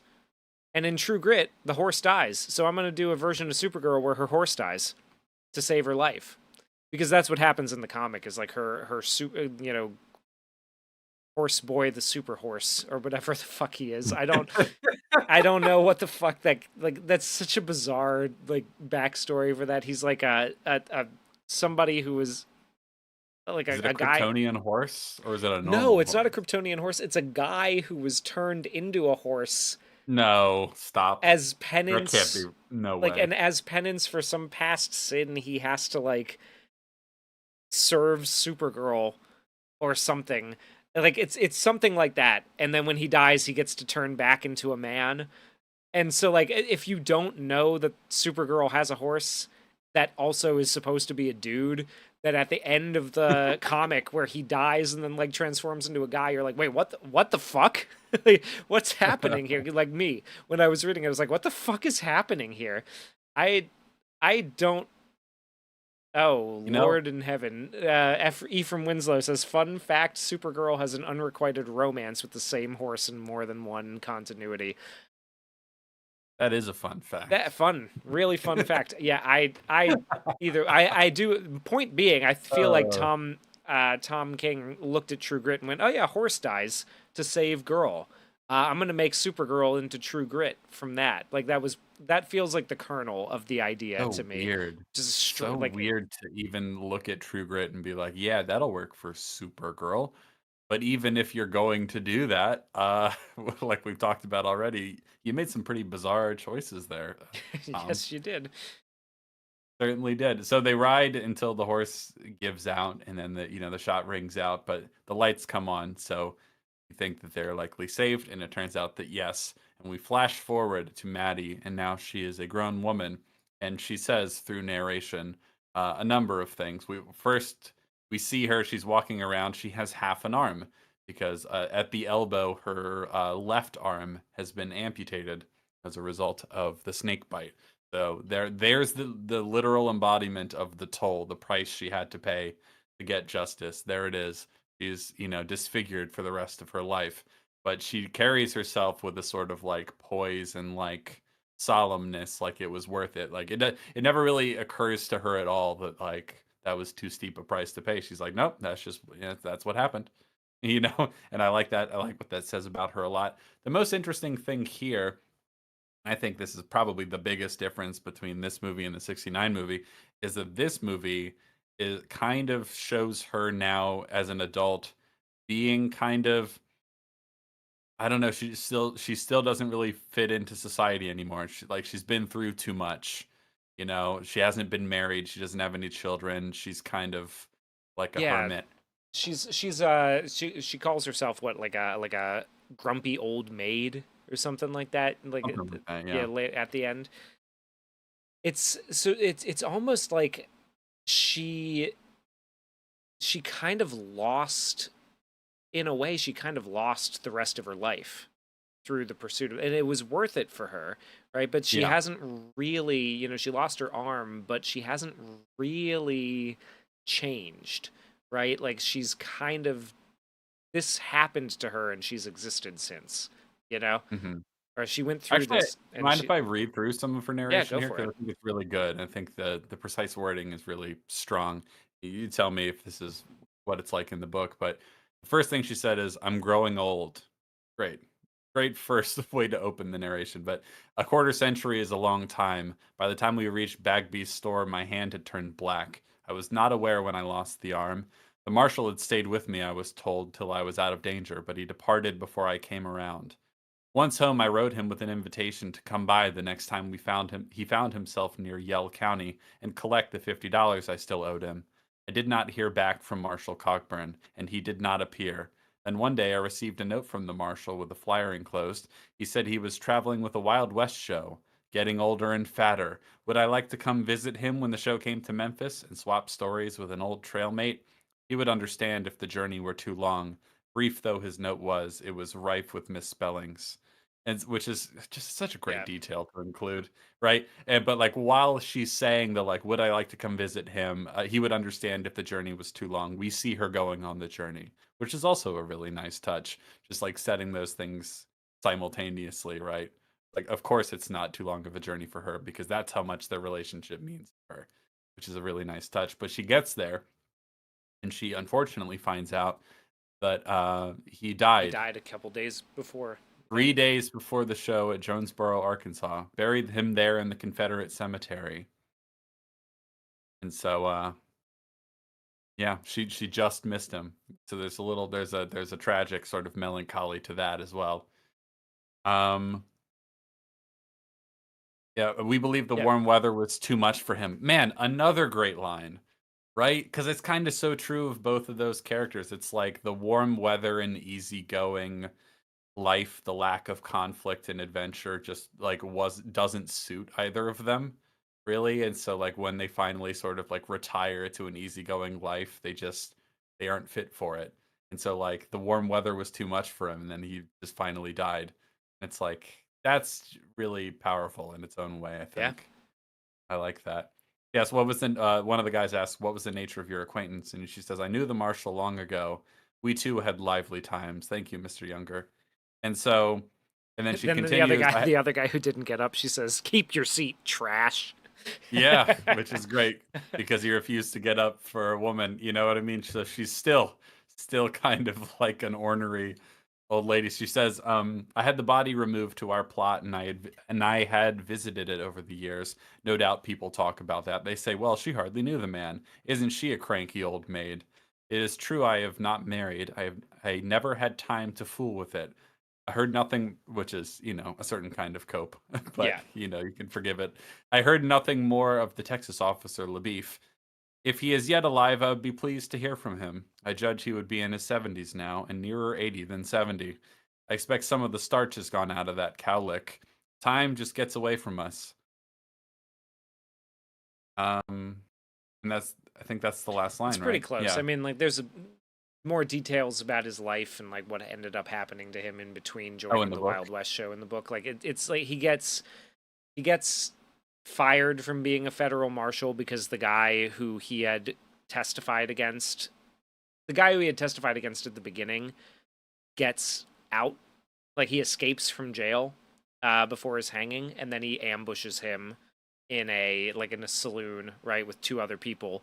Rooster shoots them all, but because the other two weren't wanted criminals at the time, and Judge Parker has died and retired, right? Like, Rooster is kind of pushed out by the people who say the rat catchers are too hard on the rats.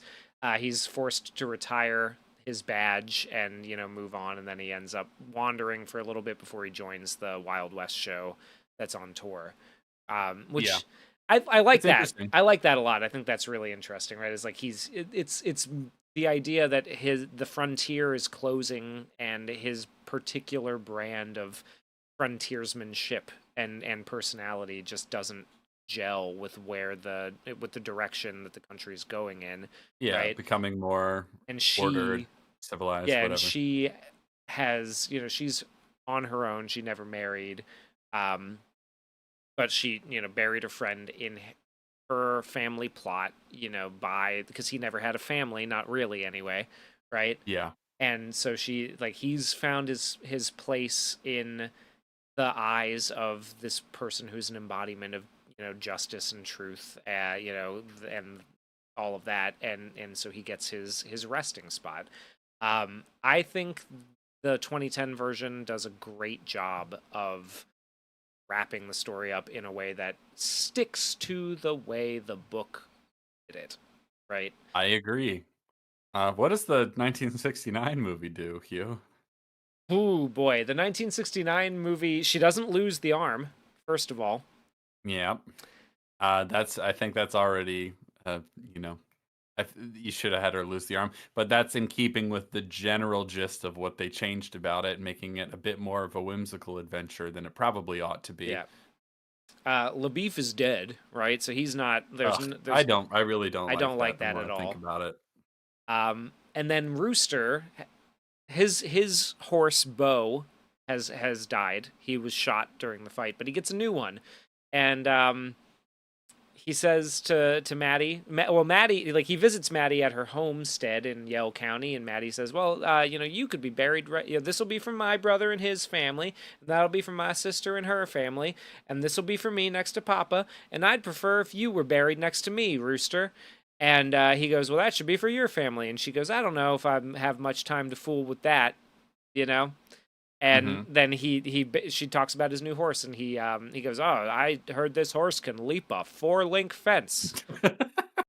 And she's just like, I don't know about all that. And so then he does it, and it ends essentially on a freeze frame of him with his hat off, like, ha ha, like,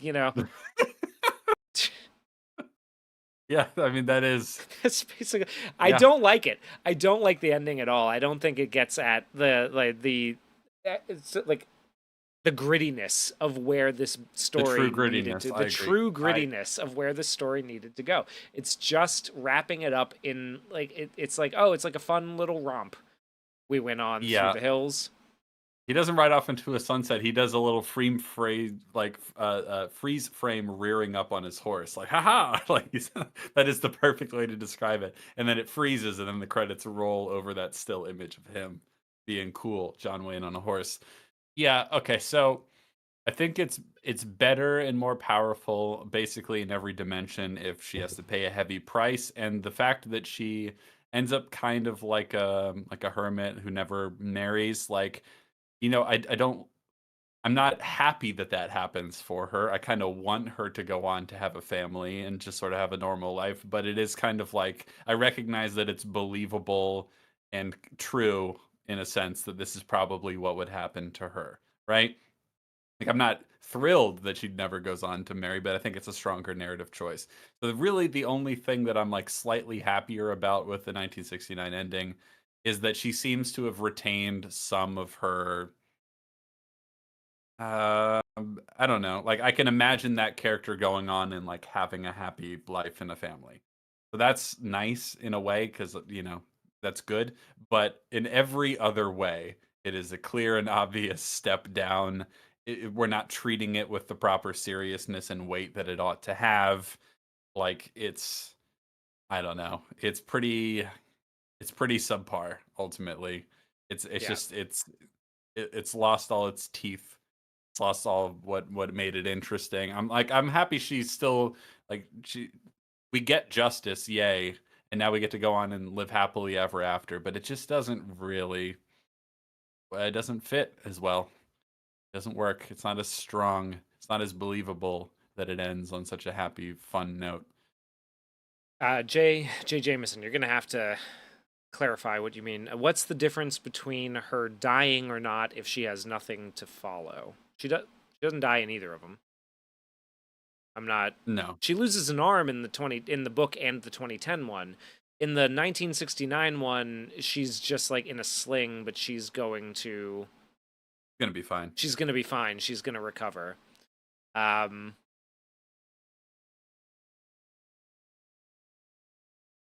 yeah, I'm Yeah, not. I'm not sure what you mean by that question, but Children are the living testament of people. Oh, I see. Okay, so like because she doesn't have children, what's the point of her dying or not if there's nothing to follow her? Um, yeah, I mean it's yeah, I think sad. it's sad. It's sad that she doesn't go on to have a happy family and children in a way, but it's kind of just It, like it's just kind of believable and makes sense for the story. yeah, It's like I'm not thrilled about it, but that is kind of like probably what happens to her, in a way that like there's a way to do it where like she goes on to be married now, but she's still kind of a cranky old woman in a way. Like that would be nice and that would make me feel a little warm and fuzzier, but I just think this makes sense, you know? yeah. This makes She sense like for her character. she goes off on this adventure that they keep telling. Like there's a line I think in both movies, right, where they say something. God, it's such a good line. It says, "Most girls like to play with pretties, but you like guns, don't you?"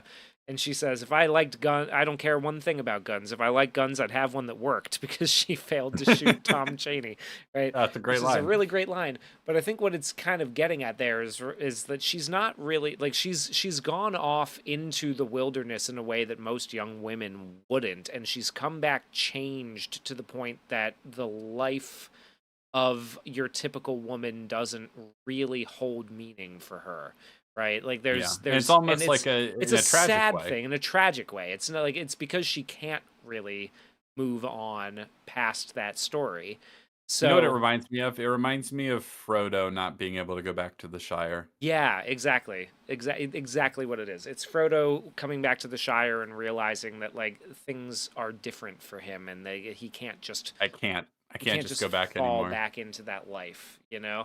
Like Sam can, but Frodo can't, and I think she can't in this. And I mean, obviously she's living her life, She didn't kill herself or anything like that, but like it's changed her a lot. And she was already kind of an outlier already. She was already a pretty extraordinary young girl Yeah. in a way that didn't quite fit. But now she's been through so much that it's just not I don't know, Yeah. she's a little too hardened to like be vulnerable and like all the other things you would have to do to like, you know, get married and have kids and all that sort of stuff. I think it just makes sense for her character fundamentally. Yeah. Uh, J. Jameson, Frodo wasn't the norm for hobbits at all. Yeah, well, I think that's the thing is like she's not the norm, right? Like she's Yeah. not normal, and she can't be anymore. Yeah. Yeah, and exhumed Legume into the wilderness and came back changed. She went on a hero's journey. Isn't that crazy? Isn't that fucking insane? That when you do that with a character, Yeah. the character is really strong and interesting and fun to watch on screen.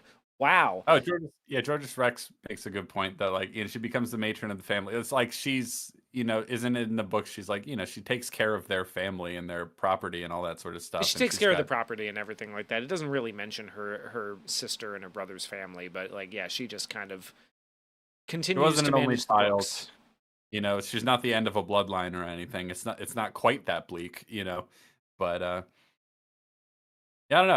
I think it's just it's really strong. She's changed in a way where like it had a really it had a massive effect on her that's changed the course of the rest of her life, but also she doesn't feel bad about what she did at all in a way that I find really strong. Yeah. You know, like no, he needed to die, and that's that. I don't care if I had to pay a price for it, and this is the price I pay. That's fine. And I'm like, hell yeah, brother. What does she say? It's not bully for you. What does she say? Some bully shot. Oh right, yeah. Yeah. Really good. Supergirl is messy. LOL. Oh god, it's just Supergirl is what happens when you look at True Grit but don't understand anything about it. Yeah. Fundamentally, Exactly. everything about it is wrong to the degree that is an adaptation or was inspired by True Grit. It gets everything wrong. Fundamentally, everything about it is incompatible with an understanding of what makes this movie good. What What makes this makes the story story good. so compelling, Oh, yeah, like yeah. it's completely what a useless movie. I'm so glad I didn't go fucking see it. Yeah. Well, also, yeah, as Wes here in the chat points out, like also, she's been pretty badly disfigured. It might be hard for her to find a suitor. You know what I mean? Yeah. Like, and she's not your normal woman It's that very difficult to imagine the kind of man that that she would. would that Yeah. would like that would capture her and like enrapture her intention enough to be like, yeah, that's husband material, or who. Honestly, like I got a little bit of a vibe from the ending monologue that there's a bit of a resentment towards LaBeef for not having kept in contact. Like maybe if LaBeef was that guy, maybe, after everything they went through and Yeah, everything. Like I because of the way she says, hold on, where's the line? Um, I heard nothing more of the Texas officer LaBeef. Like the way she says it is kind of like there's a little bit of resentment there. And if he is yet alive, I would be pleased to hear from him. I judge he would be in his 70s now and nearer to 80 than 70. It's kind of there's this a is little bit all of a pettiness. directly that is a direct word for word at it, Yeah. like from the last paragraph of the novel. And I think there's, if you want to read into it, I think maybe there's a little bit of resentment at that like, you know, like he is maybe the kind of guy that what could actually be husband material for her because most people would not. And they went through something together and blah blah blah. Obviously, he's considerably older, but like, this was also 1880, right? So like maybe there's certainly she is a little bit peeved at him if nothing else for not having kept in contact. So I don't know. But you're right. Like it is hard to imagine what guy would be like. Yeah, this is the one for me. Or like what, like hard to imagine what guy would be like, this is the one for me, but also what guy she would be like, yeah, that's the one for me. Like Exactly. she's such a powerful, argumentative character that it's like this is the kind of woman who's like, I fully would believe that this woman just never married because she has such high standards of what she expects. Like, and it Yes. may not be like crazy high, but it's like, no. This is like, like your her moral compass is so straight and narrow, like right on the like that it's like, You're trash if you don't stand up for her, even though yeah, he's kind of like an old guy, you know what I mean? Like, yeah, it's very yeah. straight and narrow. I don't mind. Like it is something of like, you got to think about it a little bit as something of a tragedy that she is removed from, moving forward in life and becoming something else. But also it's like she's dedicated to a particular idea and she achieved that goal, and now she's kind of just like, all right, well, there we go. I'm done. I got what I needed to do. I settled the business that I needed Mhm. to, and now it's about, keeping everything moving. So Yeah, yeah, I like it. I love I it like it. actually. I love the way that it ends in the Yeah, 2010 version. it's really good. Only minor gripe about the very ending of the 2010 version is that the sort of gospel song that starts playing, the vocal performance in that song is like kind of obnoxious. And so instead of wanting to listen to the song over the end credits, I just immediately want to turn it off. Yeah. I It's didn't even give it the opportunity. I was like, all right, that's the end of the movie.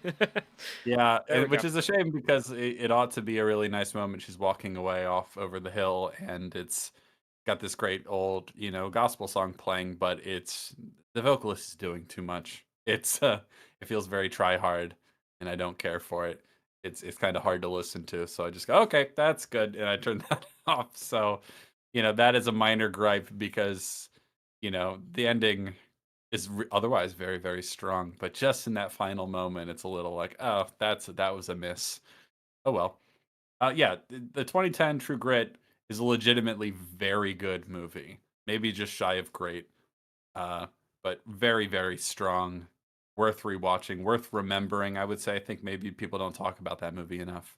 Really No, quite I think good. it gets overshadowed by the fact that No Country for Old Men was right in front of it, or right Yeah. before it. Because No Country for Old Men, like, really kind of asserted the Coen brothers as the guys to do the neo western.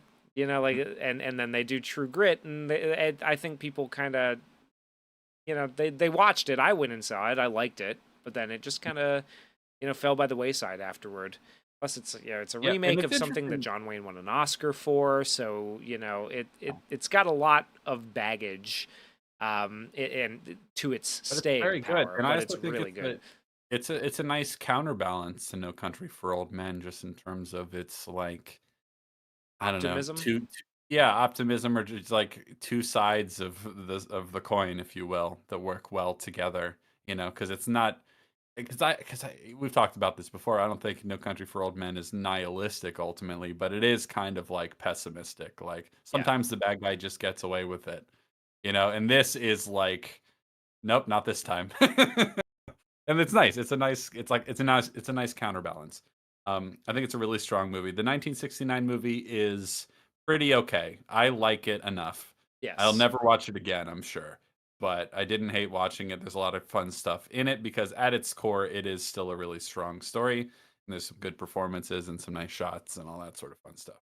But it's harder to recommend, I would say, than the 2010 version, which is very Yeah. easy to recommend to basically anyone. And honestly, I would just like, the book is so quick of a read. It's almost like reading a play.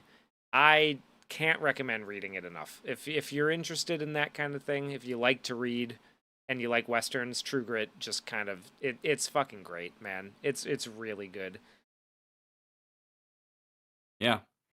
Um, yeah, I want to read it. And I also want to read that like Dog of the South one or whatever that was Yeah, called. yeah. That Dog sounds of the South. pretty hip. Well, cool. That's that. You got anything else to I share with the nah, fine I've people at home? I've pretty much got nothing at this point. All right. Well, thanks for joining us, and thanks for the super chats. We Oh, greatly Bryce, appreciate it. hold on. Bryce Mwenda says the Coen should go back to making films like this instead of whatever Ethan is doing. Yeah, his lesbian crime Oh God, trilogy Ethan, can what are fuck you off. doing? What are I you doing?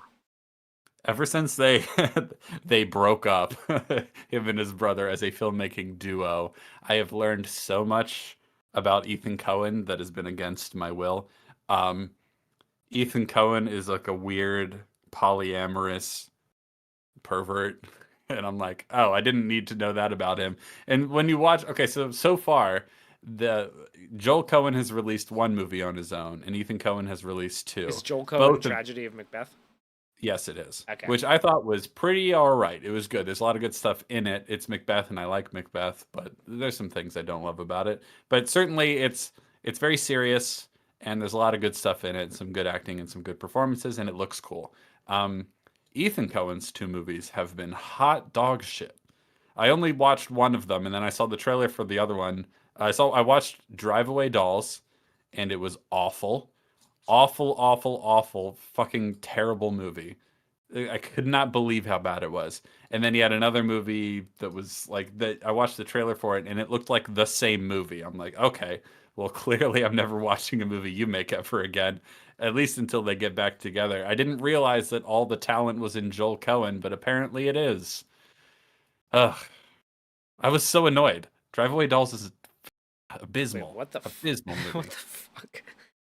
After meeting on the set of Coen Brothers' 1990 film Miller's Crossing, Cohen asked Cook for a date. I told him I'm a lesbian, I'm not interested, recalled Cook, but a friendship and marriage developed nevertheless. Dude, I don't even What? want to know what's going on there. I don't care. What the I fuck don't does want. that mean?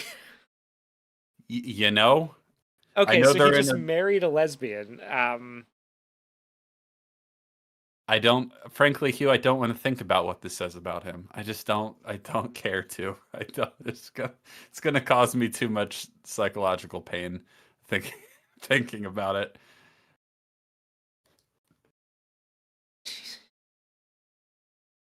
It's it sucks to learn that. Ethan, my guy.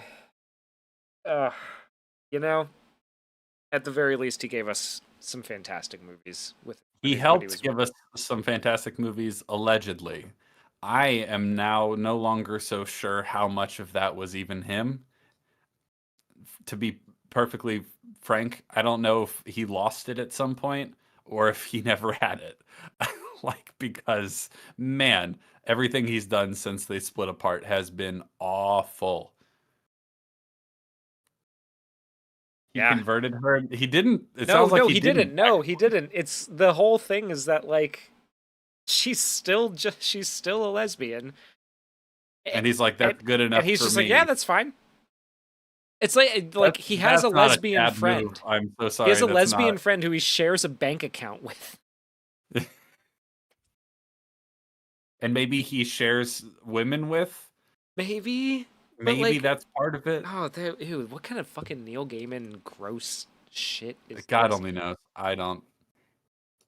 Holly, what the fuck is wrong, man? Just be normal. Just be normal. Holy shit. Uh, that's the kind of thing that I learned against my will, and I'm sorry to have to tell you about that. You find people at home, but Ethan Cohen, if he had it, it's gone. Joel Cohen still has something, so he's making another movie. I don't remember what it is. I'm gonna look it up right now. Joel Cohen, he's got something coming down the pipe. What is it? Jack of Spades. A gothic mystery unfolds in the atmospheric setting of 1880s Scotland. That's all it says on That could be IMDb, kind of but fun. I mean, he wrote I'm and down for directed that. it. Yeah. It's going to have Josh O'Connor, Damian Lewis, his wife Frances McDormand, and probably some Scottish people. I will check that out for sure. I'm not going to check out any Ethan Cohen solo movies ever again, but Joel, here's to hoping Jack of Spades is good. And that's going to about do it. What a note to end on for our discussion of True Grit and True Grit. Hope you had a good time. Thank you for the super chats. Don't go see Supergirl. It sucks. Do go see True Grit 2010. It's great. And we'll see you next time for whatever we talk about then. Goodbye. Goodbye, friends. We'll see you next time. Stay safe out there.